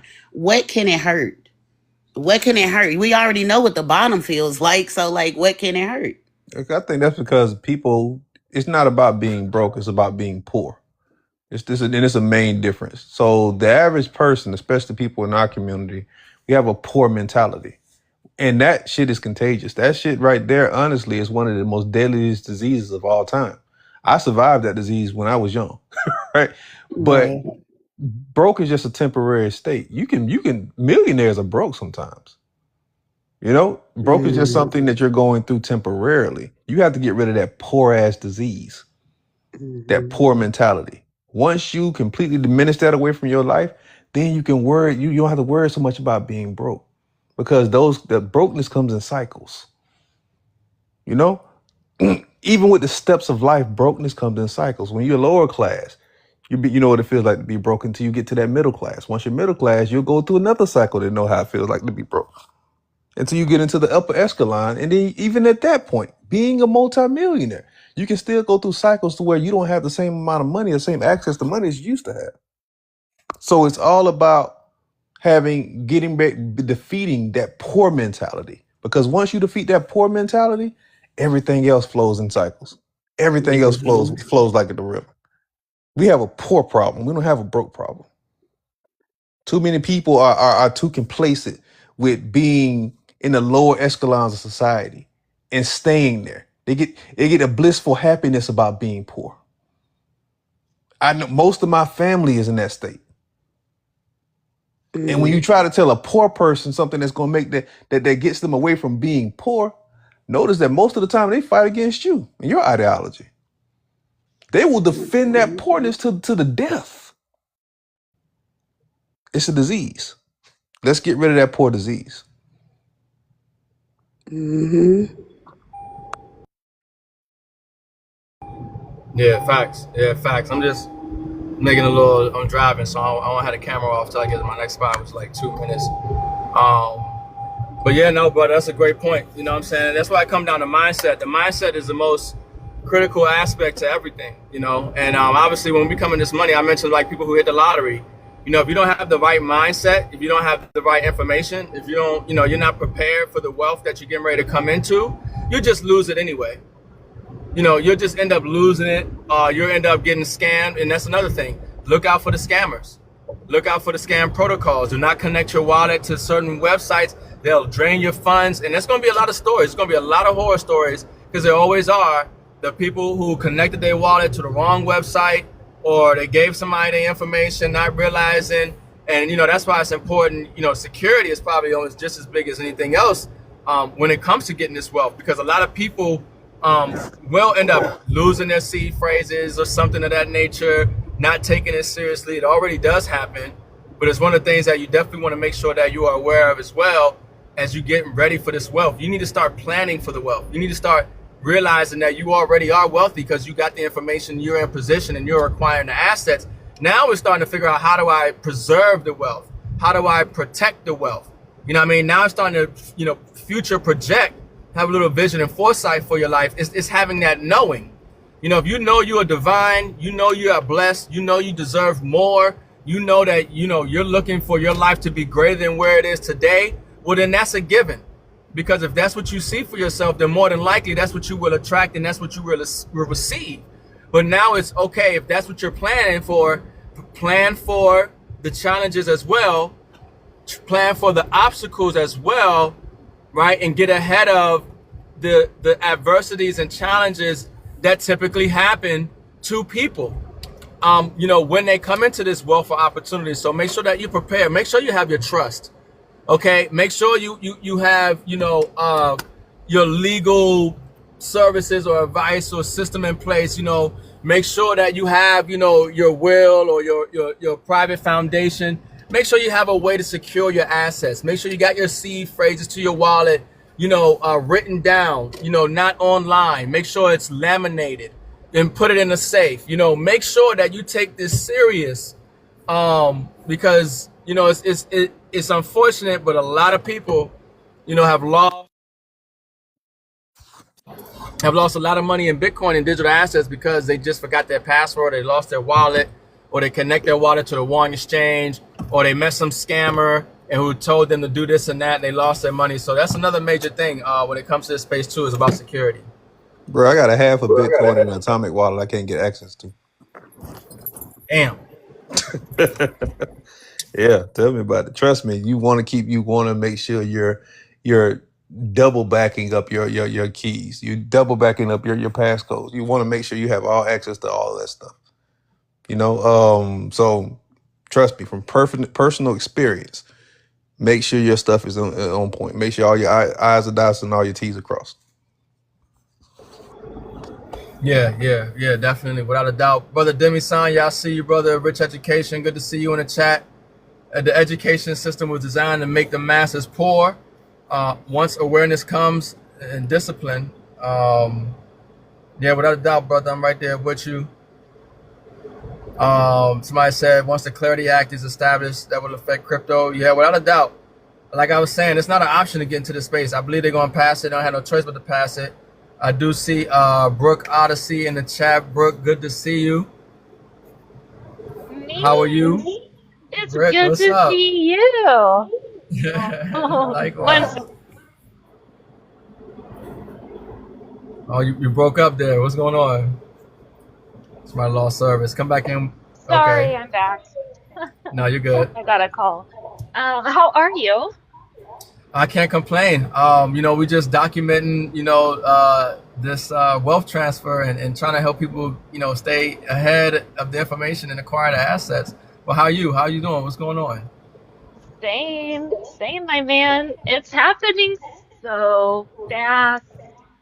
I mean, I've been here, what, six Yeah. years in the space, coming across the knowledge in 5 years. And 6 years ago, before anyone invaded anyone, learning about this digital asset system, I was like, oh, that looks like that could roll off the back of a global conflict. And people called me crazy. And we have just fallen lockstep into that, and the system's ready to roll. We're watching Japan crumble, and we know that they have already built their digital rails, and we know the DTCC has piloted programs, and it's called the Gray Collateral Experiment, and they simulated a global margin call. And then they walked us through how they would mitigate it using this digital infrastructure. And they mentioned three projects back in the day. They mentioned Ripple, Stellar, and Solana. And they just recently came out officially saying, hey, we're using XLM to, do some tokenized stock trading. So we're seeing that um, those rails starting to become announced and connected by the entities that control the connectivity of the legacy system. And I'm just so honored to be here with you and like-minded people that saw it before and get to educate and watch it all happen. Man, like I'm so glad you hopped on and added that. I don't know if y'all realize what Brooke said, but she just dropped a nuke, okay, for the live stream real quick. Make sure y'all follow Brooke, because if y'all want to follow somebody who's plugged into like the rails and the back end and the infrastructure and the plumbing of the blockchain system, she's going to give you that information. She's going to give you that value. So when you're really trying to understand the infrastructure, the plumbing and behind the scenes stuff when it comes to the blockchains and what's going on with countries and entities that are using these networks, that's what she's really good at and specializes in helping people understand that information. But what she just talked about that margin call, that margin call type of situation where there's global liquidity, we're talking a crash of the financial system, and they're simulating, how are they going to be prepared for that? And sometimes you've heard the Federal Reserve talk about stress tests with the banking system, liquidity crisis, credit crunch, credit freeze, and things of that nature, right? You see what I'm saying? These are real serious things that are going to happen, okay? And they're planning for them because they know that there's a high chance that it's going to happen. And the industries already have a solution. They already have a way to mitigate that crisis. And you heard her mention a couple of the chains that they're already testing on, especially when it comes to the DTCC, which I talked about earlier, who moves quadrillions of dollars a year, not trillions of dollars, but quadrillions of dollars a year. And they're using Yeah. certain networks, to get that done. And they Yeah, and so mentioned, people don't realize. So like I like to talk about Metcalfe's law and the network effect because you use the term they're connecting these networks. Well, and all of these networks are interoperable. They're calling this the Internet of Value. The Internet is a network system. And so whenever you see these projects being adopted by the behemoth that the DTCC is, and you realize that they settle over $4.7 quadrillion a year. And then you realize that these protocols, they're not stocks. They are protocols that move value across the rails, that many of them, when that value is moved or when a smart contract is settled, then it, built into their tokenomic system, and each one is different, that cascades a supply and demand effect. So like you have XRP, whenever it's utilized in certain ways, then a little bit of XRP is burned, just like XDC that the DTCC is initially utilizing via securitized adoption that they just announced. That the XDC has the opportunity to target a $2 quadrillion sector of that $4.7 quadrillion via the trade industry.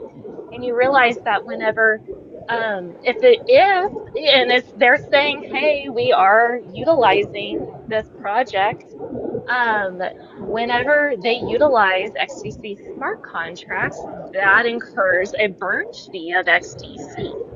And there's only so many XDC that's applied. So what this is mathematically, it is called Metcalfe's law, which is exponential. And it's exponential math where literally it's n squared, where n is your node. And so you have these rail systems coming together, and then you have them interoperable doing different things, and as they're used, then it's like a network within a network effect that then as these are used increases the price via the volume flow that's flowing through them. And so in order to settle that amount of money, the tokenomics have to be such so that price appreciation naturally occurs. And so it's Metcalfe's law with an added layer of scarcity for many of these projects. Untold wealth. It is. This It's was it's exponential math, and people have a hard time thinking exponential. Exponential is our brain can conceive linear math. It has a very hard time understanding exponential math, which is why you have a bunch of market cap bros and legacy financially trained it's people thinking irrelevant. they understand this stuff when they really don't. Yeah, it is huge. I think you guys really got to grasp the magnitude of what she's saying. But also, I was on a live stream the other day, and I remember when Joe Biden was the president, his chief economic advisor couldn't even explain how the government created money in their relationship with the Federal Reserve. I mean, and so you understand that even the people who they put in front of you on the news and in the government as the best and the brightest really have no idea, even to the degree of what we're sharing with you and what we're talking about, especially when it comes to the blockchain and the new financial system. But what you're talking about is this multiplier effect. There's no in the current economy that we're in, there's no real price discovery for assets as it is, right? Because the market is rigged, it's manipulated, paper derivatives. It's there's no real price discovery. And so when we're looking at the new financial system that we're rolling into, it's hard to quantify or even really put a price on any digital asset, and there's no real metric um, that you can use, especially something like market cap. Because when you're talking about the amount of value, money, data, information, the entities and the companies and the countries and the people that are going to be using these rails, using these networks. And then she mentioned the finite amount of it. You see, the reason that we're in the problem that we have now is because with a fiat currency, the government just continued to print, devaluing the currency, and it creates instability and everything else around the world. Where that's why we were backed by gold. When the dollar was backed by gold, there hadn't been enough gold to back the dollars that they created. It created some stability and some predictability and things of that nature. And we've been in like this twilight zone with this fiat system since '71 with Nixon. But there's so much wealth that's getting ready to move on chain, and there's so many of these digital assets. It's not a lot. It's only a certain amount. Okay, and so when you start talking about fractions of them being burnt, and you're starting to talk about, which means it reduces the available supply, and then you start talking about the amount of transactions that are going to take place, let alone the value. The value of the transactions is the value, but it's the amount of transactions that are going to take place on a 24/7, 366 basis with a declining supply and ever-growing ecosystem of interoperable ecosystem. It's just it's bigger than if you really were looking like at the Jetsons era or Star Trek era, that type of era where it's just untold wealth. It's hard to even picture it. Like she was saying, even most people understand linear math, let alone you start to talk about exponential growth in this sector and in the wealth. That's why I said it's the largest wealth transfer ever in history. It's going to be talked about for hundreds of years. And it's just important that you really grasp the magnitude of it. We're not talking, six figures here to change your life. We're talking about you're in a position right now where if you're acquiring the right assets, we're talking about generational wealth. There's no dollar amount on that. Yeah. And then, I mean, that's I'm watching. He's talked about Nixon in 1971. It's looking like the 1970s with a mix of the 1930s. Um, and Yeah. if you noted, we just did an audit of Fort Knox gold, which they announced apparently it's all there, and at current market value, it's valued at $1 trillion. However, on our books, and as America like has it in its ledger, it's only valued at last time I looked at $42 and some odd cents. So, like 1933, whenever the government made it illegal to own money and you had to sell it at fair market value back to the government and then they revalued it. That was a little monetary reset.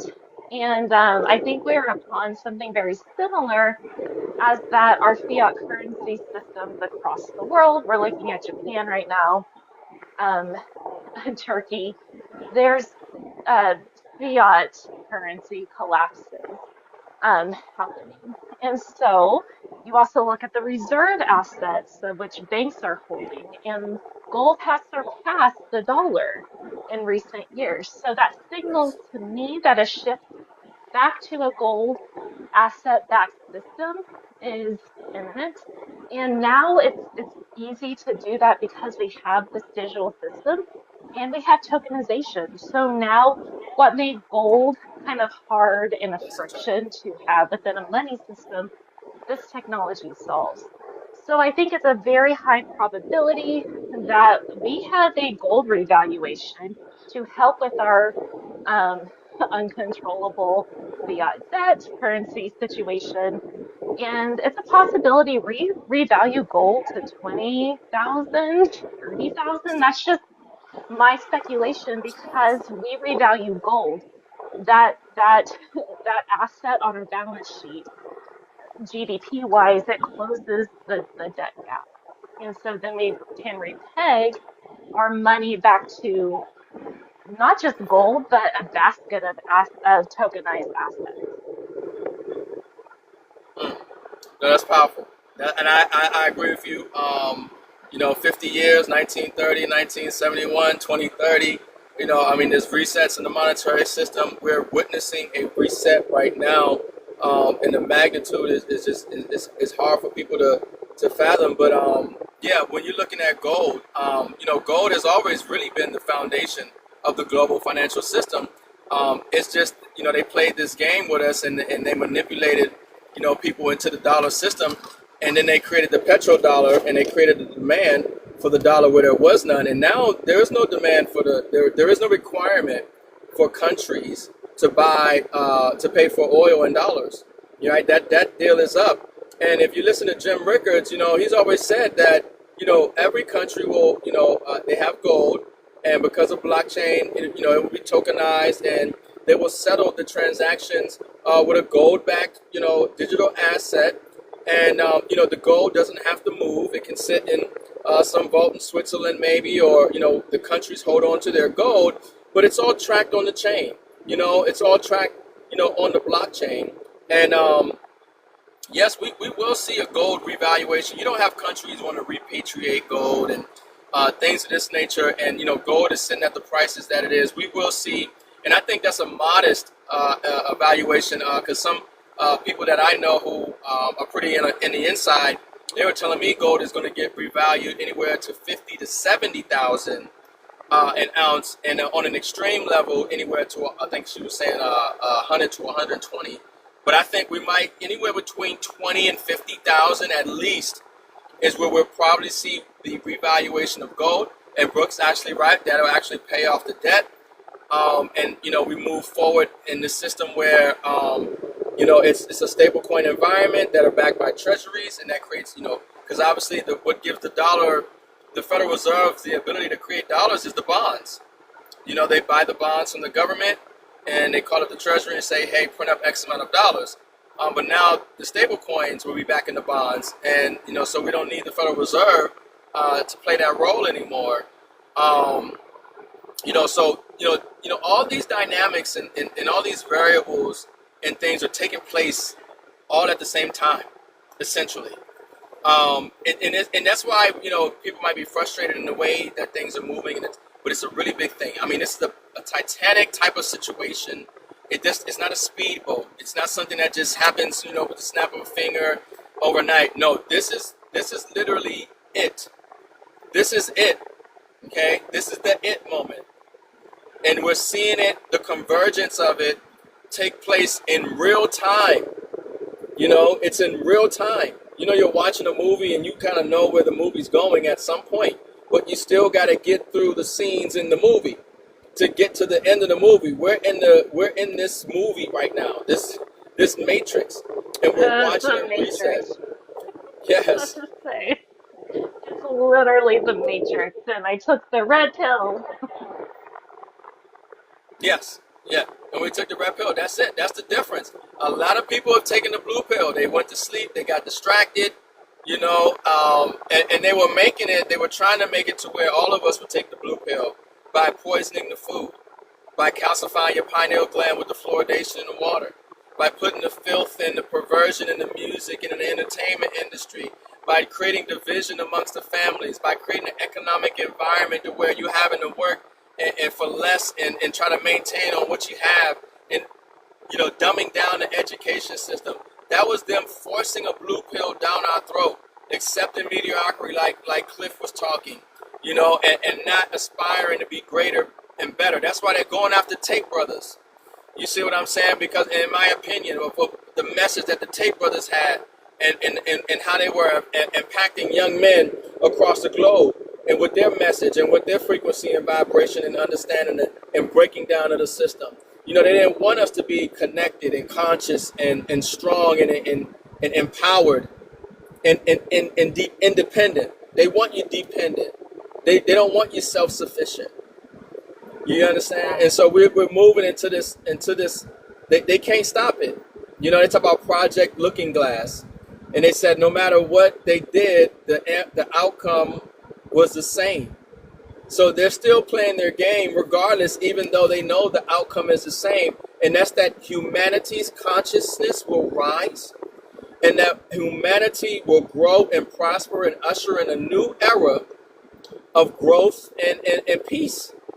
And it will last for 1,000 years. This is it's also biblical at the same time, and it's also just reality. It's practical. You can see how it plays out. I mean, we're exposing the corrupt pharma with Fauci and what they've done with and all that. We're exposing the GMO. We're exposing the tracking and the dilution of our rights and liberties with the security state. Everything is coming out. The veil is being lifted. Everything is being exposed at one time, in real time, in our generation, and it's gonna happen in our lifetime. It's happening right now. It's not something that we gotta wait 10 years for. It's not something that we gotta wait 5 years for. We're going to see this full transition take place probably within the next 18 months. It's like I anticipate we will see. I mean, obviously we talk about 2030. There's always been a agenda 2030, but the point is, folks, we are at the precipice. We are at that breaking point, and you don't want to get distracted. You don't want to get fudded out. You don't want to miss this. You want to stay plugged in. You want to continue to be aware of the updates and the developments and the enhancements and everything that's taking place, so you can further position yourself and plug in with the people that are positioned, so we can make sure that we grow a better community, put ourselves in position to have a better lifestyle and be who we are supposed to be, because trust and believe, God working. God using us right now. God using people right now. You don't even realize that sometimes we feel like we're just doing something for ourselves, but really at the same time you're doing God's will and you don't even realize it. And whatever we're doing right now, you got greater works for us later on. So I got my own goals, dreams, aspirations. You got your own goals, dreams, and aspirations. And the ones that God got for you even greater than what you got for yourself. Now they hit me with a Amen to restriction from that. somehow. Amen to My that. live was flagged for misinformation. They finally hit me with a flag after how long I was on the live stream. Yeah, but go ahead, Brooke. I'm sorry. What were you saying? No, you're dropping some truth. They don't like that here. Notice how not one person from the files has been arrested. Um, makes me, and then I think the scariest part for me is for us, this is playing out in front of our faces. It is so freaking obvious. And I walk around, I live in suburban America, and Lord help us. Dear God, like everyone is asleep. I was listening to Joe Rogan. It was a past episode, and it was a film producer, and he was good friends with Kubrick. And he talked about how, the messaging and stuff. And he goes, in this interview, he said, I think that the world is under a satanic hypnosis. Um, and he quoted this thing called, it says like, it's Latin for the world wants to be deceived, so let them be deceived. Literally, we have over 300 million files out there. And I walk out into my world and no, no one's read them. No one. They know some things here and there, and then they think they know. And I'm like, no, oh no, you don't. And the fact that the truth is out there and no one is willing to go look for themselves, yet they are satisfied to have an opinion that I am crazy. I'm like, dear goodness, like heaven help you. God help us. I'm not so like for me, I'm very hopeful. As far as other people go, and I don't want to sound harsh, but I've been here warning people for 6 freaking years to no avail. There's a few, there's a handful of them. They're like, oh, on board and yay.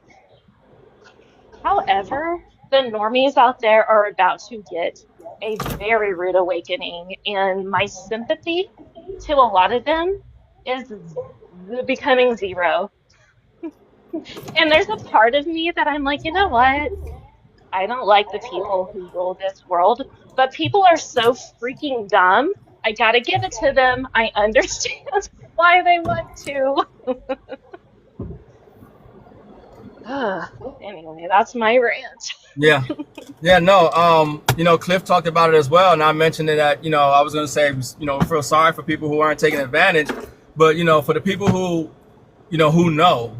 who've been hearing this, who've been seeing this, and if you haven't done anything, then yeah, we can't really feel sorry for you because you've been told, and even the Bible talks about my people who perish for lack of knowledge. We kind of went over that, and then we talk about, when you know better, you do better, and, if you can't have, social media and people who that understand what's going on, have some insight, and that are really serious and passionate about this space and telling you stuff, and you don't take advantage, it's your fault, because nobody's, like I said before, nobody's coming to save you. Nobody's gonna do it for you. You gotta do it yourself. You gotta do yourself, but it's not for everybody. Many are called, few are chosen. Somebody put on here, the wealth of the wicked is laid up for the righteous, but it's also, not everybody's going to make it. The poor will always be among us, and we want to help everybody. We want to see all good people win. We want to see the poor, the middle class, the disenfranchised. We want to see everybody who's got the short end of the stick from society. We want to see people being the best who they can be. We want the best for everybody, but unfortunately, a lot of times we want more than what people want for themselves. And it come to friends and family. Yeah. We want, as conscious and as aware as we are about this information, we want all our friends and family to know about it. We want all our friends and family to participate and be a part of it. But it's, unfortunately, it's not everybody. It's not for everybody. It's not, and it's unfortunate, and it'll hurt. But the only, the caveat is as well, about it. And then more than likely, they're relying on you. So they think that, okay, I'm glad you know it. So when you get money, we got money. Maybe you're that type of person who still took care of that. And for some people, I'll do that for. You know what I mean? Because you still need your friends. You still need some family members. You're going to need some community. You don't want to have all this money by yourself, right? You're going to need some people you can trust. Sure. So it's a couple of people. Now I have like 3 friends, and I'm fine. And one is just, she's been my best friend since we were 2, and she's just the exact opposite of me. So she's an extreme normie, and she's like really the only one who I'm like, okay, I'm giving you grace. Everyone else, good luck. Me and my people are gonna go on vacations, and you're not. Anyway, I mean, I will spoil. I am the type of person that you want rich, but have you come across that video on TikTok, and it's that like meme, and it's singing, I was right. everything I say is right. Um, I have no sympathy. You should have listened to me. I was right. I was right. I was right. That's kind of how I feel for some of the Yeah. people. It's like, No, because it's gonna you be laughed at vindicating. me. Yeah. No, there's the other side of that too. It's gonna be very vindicating because you tried to warn people, you tried to tell people, and people made you feel like you were dumb, and you were in it when it wasn't attractive, when it wasn't sexy, when it was fudded, when people, were talking bad and down about the industry, or maybe some big scandal came out, FTX or something, and they're looking at you crazy. It's like, no, we always were right. We knew what it was. You should have paid attention, and you didn't. So there's that's a very real factor and component. It is, and it's going to be what it's going to be. It is what it is, for those people. But we know what we're doing. We know the position we're putting ourselves in, and we know we're going to win. We're going to be wealthy, happy, successful, and healthy, all at the same time. Yeah. If it goes bad Yeah. here, we can buy an island and have people that we like on it. Right. And that's the thing about it too, because of the assets we have. When you're talking about a revaluation, yeah, it's gonna be bigger than a lot of people can imagine. I mean, land. You're talking about, some people want to have yachts, and some people want to have, islands, and some people want to have. It's just it's a reshuffling of the whole economy. It's a reshuffling of everything. It's just it's hard to really see the whole thing, but we know we have an idea of what it looks like. And at the end of the day, like I said before, most people want is time freedom, location freedom, and financial freedom. Most people just want peace. They kind of want to be left alone, and that's a different number for different people. You know what I mean? Not everybody wants the super yacht. Not everybody, some people are happy with the single family home and a few acres of land and leave me alone in the woods. That's That's me. success for them. Yeah. That's, what I'm saying? Some people want the big mansion and they want the yacht, and it's different for everybody. I think there's gonna be a nickname for everybody for sure. You know how you said this time period is gonna be studied, like how they nicknamed the baby boomers. It's gonna be the Yes. digi something, or it's gonna be a nickname for those that came up from this and believed in it and stayed the course. I I feel agree. that. Yeah, like they say old money, new money, and they're gonna come out with another term for all these new crypto millionaires or something of that nature. I feel that. I'm gonna hop down, but it was a I pleasure appreciate you, the goddess. to hear all of you and like pump me up. You gotta sometimes we have to recharge as strong people. Everybody comes from different backgrounds, but for me, I'm the only one that is tapped into this. So it gets lonely. It feels awkward, but you gotta be the change sometimes. And what I've learned is that when God calls you to do something, it wasn't a conference call. Maybe you're the one to that's going to have the discipline and go and learn it. And I'm prepared for that. So I just wanted to say, because I'm still learning TikTok and I'm really just trying to get better with my content as an artist. But I am so filled with joy that I found you guys to pump me up and let me know I'm in the right space. All the confirmation that y'all gave, all the knowledge and jewels of no, you're doing this right. I've asked people with money already in my family, but because people fear what they don't understand, and they're not interested. And I know I prayed for generational wealth, so it's like God got a sense of humor. Like, you want this? I'm finna make you learn it first and learn how to keep it. And so I understand the position. You feel what I'm saying? So I'm just so grateful for y'all. Please keep dropping the knowledge. I will be going to all of y'all pages. So Yay! don't be like, what this rapper doing in here? This ain't that, boo. I'm one of y'all. So I will be going because it is important for us to be around the people that understand where you're going and not the people that are stagnant in where you came from. Mm-hmm. That is so Yeah, it's true. powerful. So, Yeah, so true. powerful. I Thank you and appreciate you. welcome to the club. Yes. Yeah, Thank definitely. you. Yes. I don't know how to get down, Mims. No, I got Sorry. you. Yeah, yeah. So No, I mean it's powerful. It's exciting. You know, what I mean, the opportunity, you know, to be in this space and to collaborate and have a community. It's just like she said. A lot of people don't know about this. They don't talk about it, and the people who understand it, you're kind of in the wilderness learning yourself. And so, you know, that's why platforms like TikTok is powerful. You know, because the community of people, you'll find your tribe, you'll find your community. You'll be able to communicate with like-minded people, and you know, and learn and grow, you know, with people who are on the same frequency in you, and it's powerful. The same way, I think Brooke, I know you from what I guess is TikTok as well, right?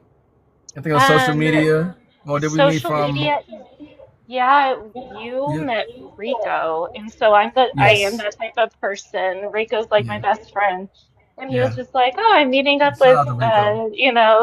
some Yeah, yeah, creators and stuff." And I long for community because I'm surrounded by normies.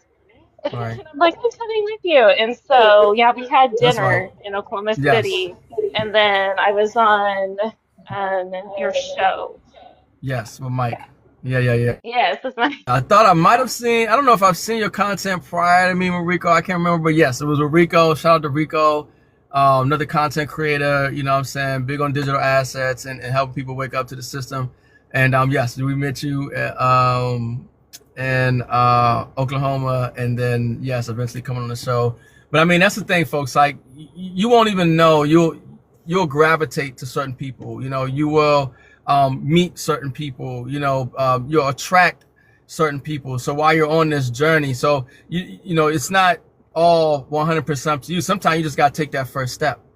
You know, you just got to take that first step, you know, and then it kind of will just, you know, grow itself. And that's been my journey, you know, on TikTok, on Facebook, on YouTube, you know, dealing with gold and silver, helping people get gold and silver with the companies, you know, that I leverage, you know, helping people learn about blockchain and crypto and get nodes and miners and different things, some of the opportunities that I've been a part of. And obviously now launching my own company on the XRP ledger, helping people, you know, get you know, paid in fractions of XRP for getting educated, you know, leveraging professional copy traders and things of that nature. And we're going to continue to grow, you know what I'm saying? We're going to continue to be informed and inform people and keep winning. You know, that's something that's not going to stop. So I'm excited. You know, we're going to see if they're going to pass this Clarity Act, which apparently we got some good news, you know, at least with Trump and the senators meeting. We'll see if the Democrats go for it. But this is not something that's an option. They got to get this stuff done eventually. This space is ready to take off. Brooke was obviously alluding to what's going on with Japan and that either the carry trade or either the currency crisis that they're dealing with. I think their interest rates are rising and all that, right? It's creating a crisis over there. Yep, And they're go look at their bonds. Their mm, 30-year, 20-year, 10-year, just yeah. And so they revert even the central bank leaders, or it was the prime minister, I think. It was a top guy. He said, mm, time to bring Japanese wealth home.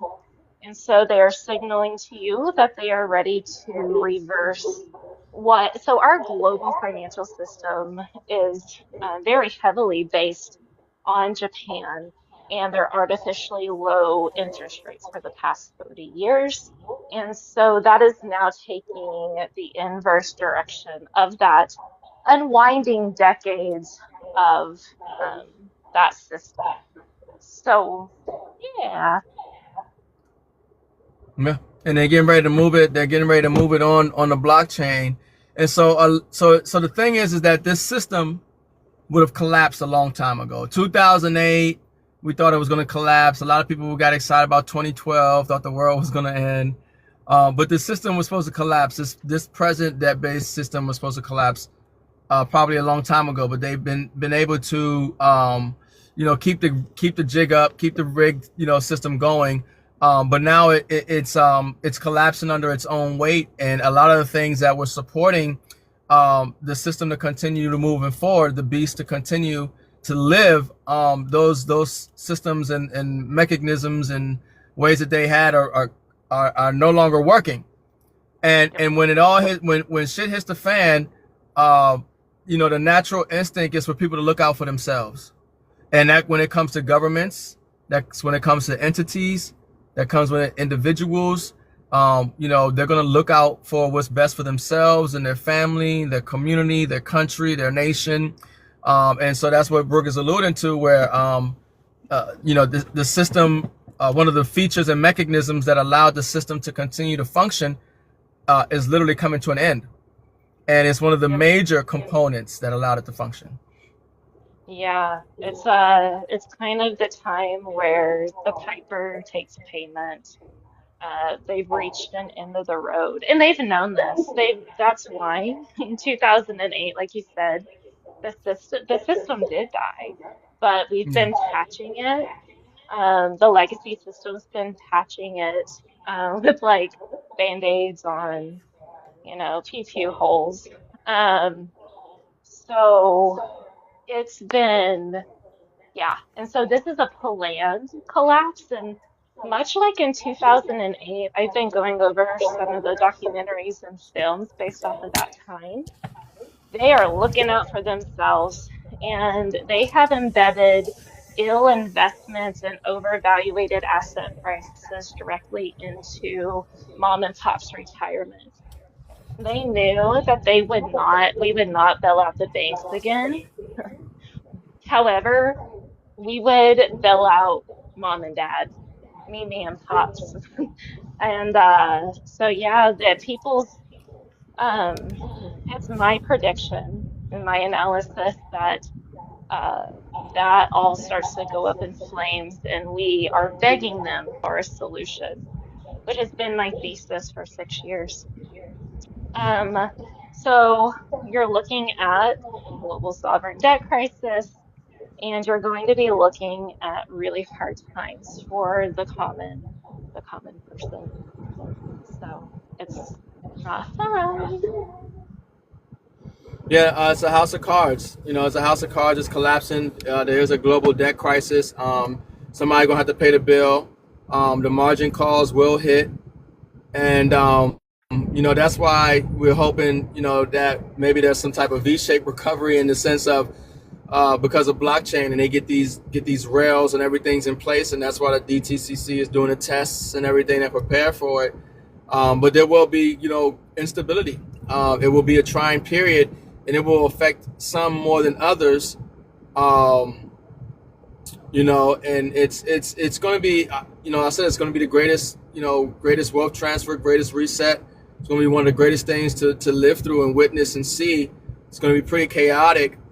But we just want to make sure that people have some options and put themselves in the best position to capitalize. Because most people just have no idea what's going on and how bad it's going to be, and how they can actually position themselves on the other side of this, because there is another side of it.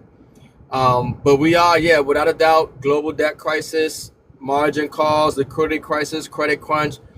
We will see it, and it's happening. It's happening in real time. Somebody said XRP could be the win for Japan and China as well as Russia if the U.S. Fed adopts large amounts. XRP without a doubt is part of the global plumbing in the rails. The XRPL, we know that. As well as XLM and a few others that are going to benefit massively from this. But Japan is big on XRP. And I think, Velo might be one of those ones too. I'll be watching too. Not sure what's going on with that. I haven't seen too many updates recently Oh, I with haven't Velo. watched Velo in a while. It was on my Yeah, radar 2 years ago, but I haven't looked yeah, at it in a while.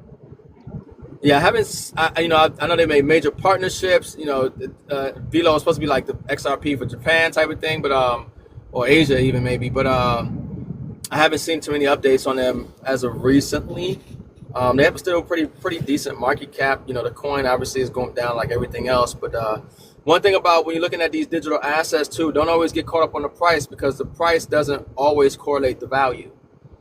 You know what I mean? What we're talking about now is that we're talking about all these blockchains and networks that have massive value, that the price isn't correlating, and that you have an opportunity to accumulate it. So when the value is, or when the price is represented in the value, or the value is represented in the price, I should say, that you are capitalizing on that. Because right now these assets are massively undervalued. XRP at $1 is Yep, insane. it is. Yeah, it's It insane is. when you, yeah. When you're talking about, the DTCC is a $4.7 quadrillion annual market. Yeah. Those percentages, so like whenever you see the DTCC has announced um, uh, XLM, I mean, that opens up XLM's settlement market to, like, let's just say it takes what fraction of that $4.7 quadrillion market.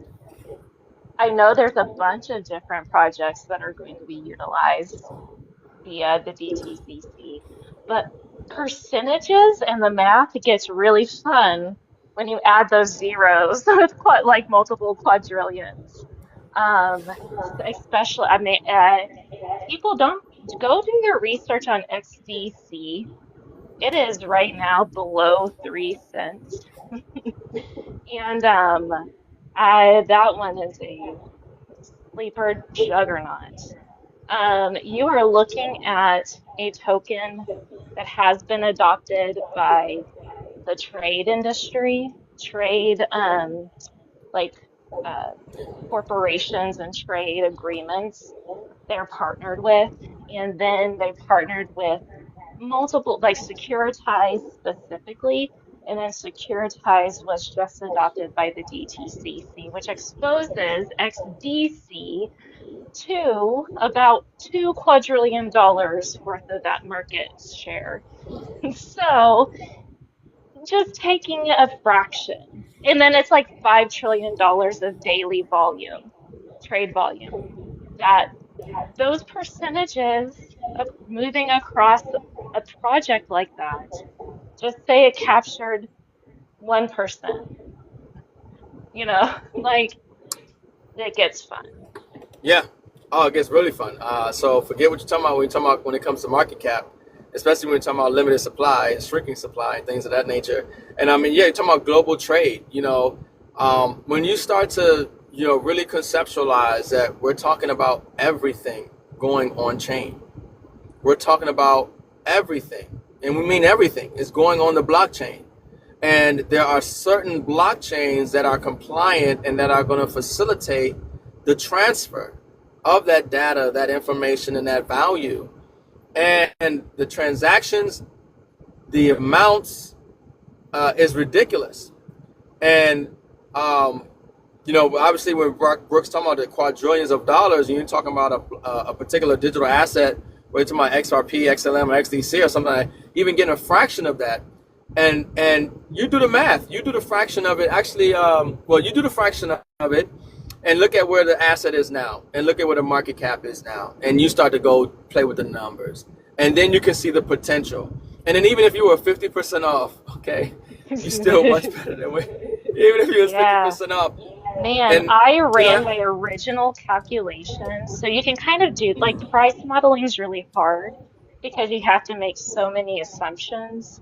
But with those percentages of volume, yeah, it it gets really fun. I value when I did the math on XDC, and I won't say it out loud, but I was determining my number based off of a $19 trillion trade industry and it taking, um, was it 10% or 1% of it? And so it's like I based my price I thought it could be at a $1.9 trillion like volume share.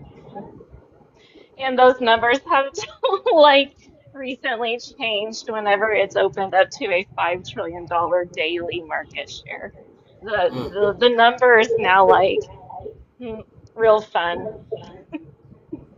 oh yeah, oh yeah, and that's the power of knowing about this information now and acquiring an asset now, under 3 cents, and what a market cap is. I'm not sure what a market cap is now, but that's where it just gets really exciting. Even when I look at SHX, and I look at SHX, and I know that they're part of Nacha, and Nacha I think is doing 80 trillion or something. I can't remember. I have to look at the data, but I was playing around with the numbers, and I was like, I think it was if they got 1% or 10% of that, I was like, SHX should be $1. You know what I'm saying? Or oh no, $7, $8. I gotta look at it. I did it and I put it in my school. I can't remember, but the numbers get really exciting. We're not even talking about 100% utilization.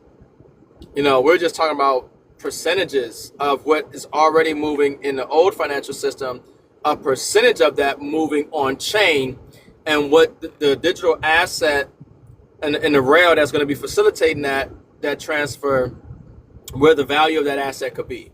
And Yeah, it well, gets really exciting. Yeah. and then there's another layer that I don't think a lot of people go to and talk about because it's the existing market and the financial things that are built upon that that are uploaded. But then the technology gives us other utilizations.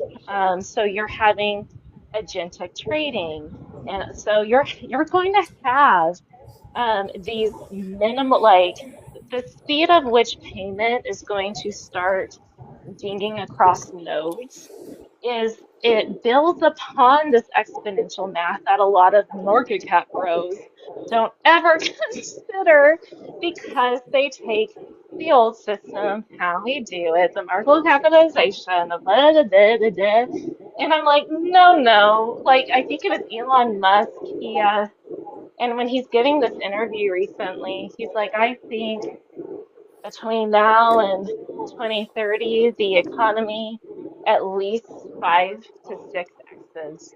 And I'm like, this is the type of math that market cap bros can't conceptualize, or a lot of people, because and this is of course speculation, but whenever you have the people building out these agentic systems saying, and you see the system, and the capabilities fall lockstep, you can kind of see out in the future to say, this builds upon itself in a massive way. And that is very rarely ever talked about, considered, in teeny little closed off brains. Yeah. No, it's you threw a whole nother, this whole live. I mentioned AI, and but we haven't even got into the AI agentic and how many. I mean, I think they said there's more bots online than humans now. And when you're talking about the AI infrastructure and the AI agentic AI and AI doing and processing transactions, and that my mind is already blown just from without including AI. And now you're talking about AI and you're talking about payments and you're talking about the financial innovation coming out of AI when it comes to trading and it's just oh man, it's insane. It's really it's crazy. It's really crazy. The type of world we can see that can evolve from where we are now, based on our understanding of the technology and how things work, and it's probably exponentially even greater because the technology and things are continuing to grow and improve and enhance as well. This is not a stagnant thing that we're dealing with. So that's why I said, a lot of people, you won't have to work. Work is you won't have to work. Your money will be working for you. And that's how it's supposed to be. That's how it is. Some people have it today where they don't work. Their money works for them. They found ways to make money in their sleep so they don't have to work until they die. They found ways to put their money to work for them so they don't have to work for the money. A lot of us, because of the assets and information that we have, our assets are going to work for us so we don't ever have to work for money. Never. Exactly. That's the education system won't tell you that because they want to pop out little good and boy 8 to 5 workers. And so, I mean, I bought into that, got the college degree, you know, um, but gee whiz, like, and then you learn that your education system was co-opted by the same evil people who co-opted your money system. And you Yeah. go, wow, they really got us, didn't they? But now's the time to turn that on their head because they made us debt slaves. So now, having the knowledge that assets build wealth, And now you have knowledge of a new rising asset class that's going to be used into the future. It's time, it's not time to sleep. It's time to study. It's time to know what's being built. It's time to act, and that window is closing. Mm-hmm. Yeah. Yeah, no facts. We're gonna see it in real time. We're gonna see it. I mean, it's happening fast. You know, it's really happening fast. Um, with the war, with the economy. Okay, we got a wolf in the live stream. That's Appreciate you, California Joe. Thank you, California Joe. Joe. Appreciate you, Joe. Appreciate you. Much love and He's respect. he's Yeah, that's awesome. awesome. Yeah, yeah, yeah. That's why we love having people come up and people share information because it's real valuable. And the thing is, most people don't, have this conversation, especially on TikTok. I talked about TikTok before. They're suppressing this content. Like I open up the app and it asks for things that you like to see. So it asks you, like, do you like health stuff? Do you like entertainment stuff? There was no options for finance, blockchain, assets, nothing of that in technology. They don't want you aware of Hey, this how are information. you? They don't want you to be in position to capitalize on this information. So it's important that y'all support, the creators, support, the live stream, support, people who are trying to help you capitalize on this space. Because one thing, it happens regardless. It's not something that, people on TikTok or social media trying to get people into cryptocurrency to make money. No, this is happening regardless. Whether you jump on board or not, whether you see it or not, this is happening. So it's one of those things where it's not like, oh, we have to convince the masses to get onto this blockchain rail and this and that. No, this is something that's happening. That's what we're trying to help people understand so they can capitalize and put themselves in position to win, you know. So look, man, I ain't gonna lie, this is a fire live stream. I'm definitely gonna upload this one to my YouTube channel. I did a fire live stream last night where I kind of went in more about the Andrew Tate situation, talked about the monetary system and some of the similar things that we talked about tonight. I did upload that on my YouTube channel, Ricardo Hamilton on YouTube. I definitely will be uploading this one on our YouTube channel as well. This was a fire live stream that just organically evolved and was powerful. And I appreciate everybody who hopped on, everybody who smashed that like button, everybody who shared it out. Brooke, you got any last thing you might want to add or say to the people? Oh no, actually it's perfect time because all my hoodlums came home. So thank you for Okay. having me up. I appreciate it. Yes. Thank you It's for coming good up. to see you. Yes, you too. Keep doing what you're doing. We'll talk to you Yes. later. Bye. Likewise. Thank you. You too. Yeah, yeah. I love this space. It's awesome. And to be able to connect with people who Brooke knows what she's talking about, folks. Follow Brooke. Some people are like sticklers for and this is her thing. It's her thing. Like, she's passionate about this space and the information and what she understands and where the world is going. And she's passionate about helping those who want to get the help as well. My YouTube is Ricardo Hamilton on YouTube. Ricardo Hamilton on YouTube. And on Facebook. But with that being said, I'm gonna catch you guys on the next live stream. Appreciate you guys for hopping on. Everybody be safe, be blessed. I'm gonna catch you guys on the next live stream. I'm out. Peace.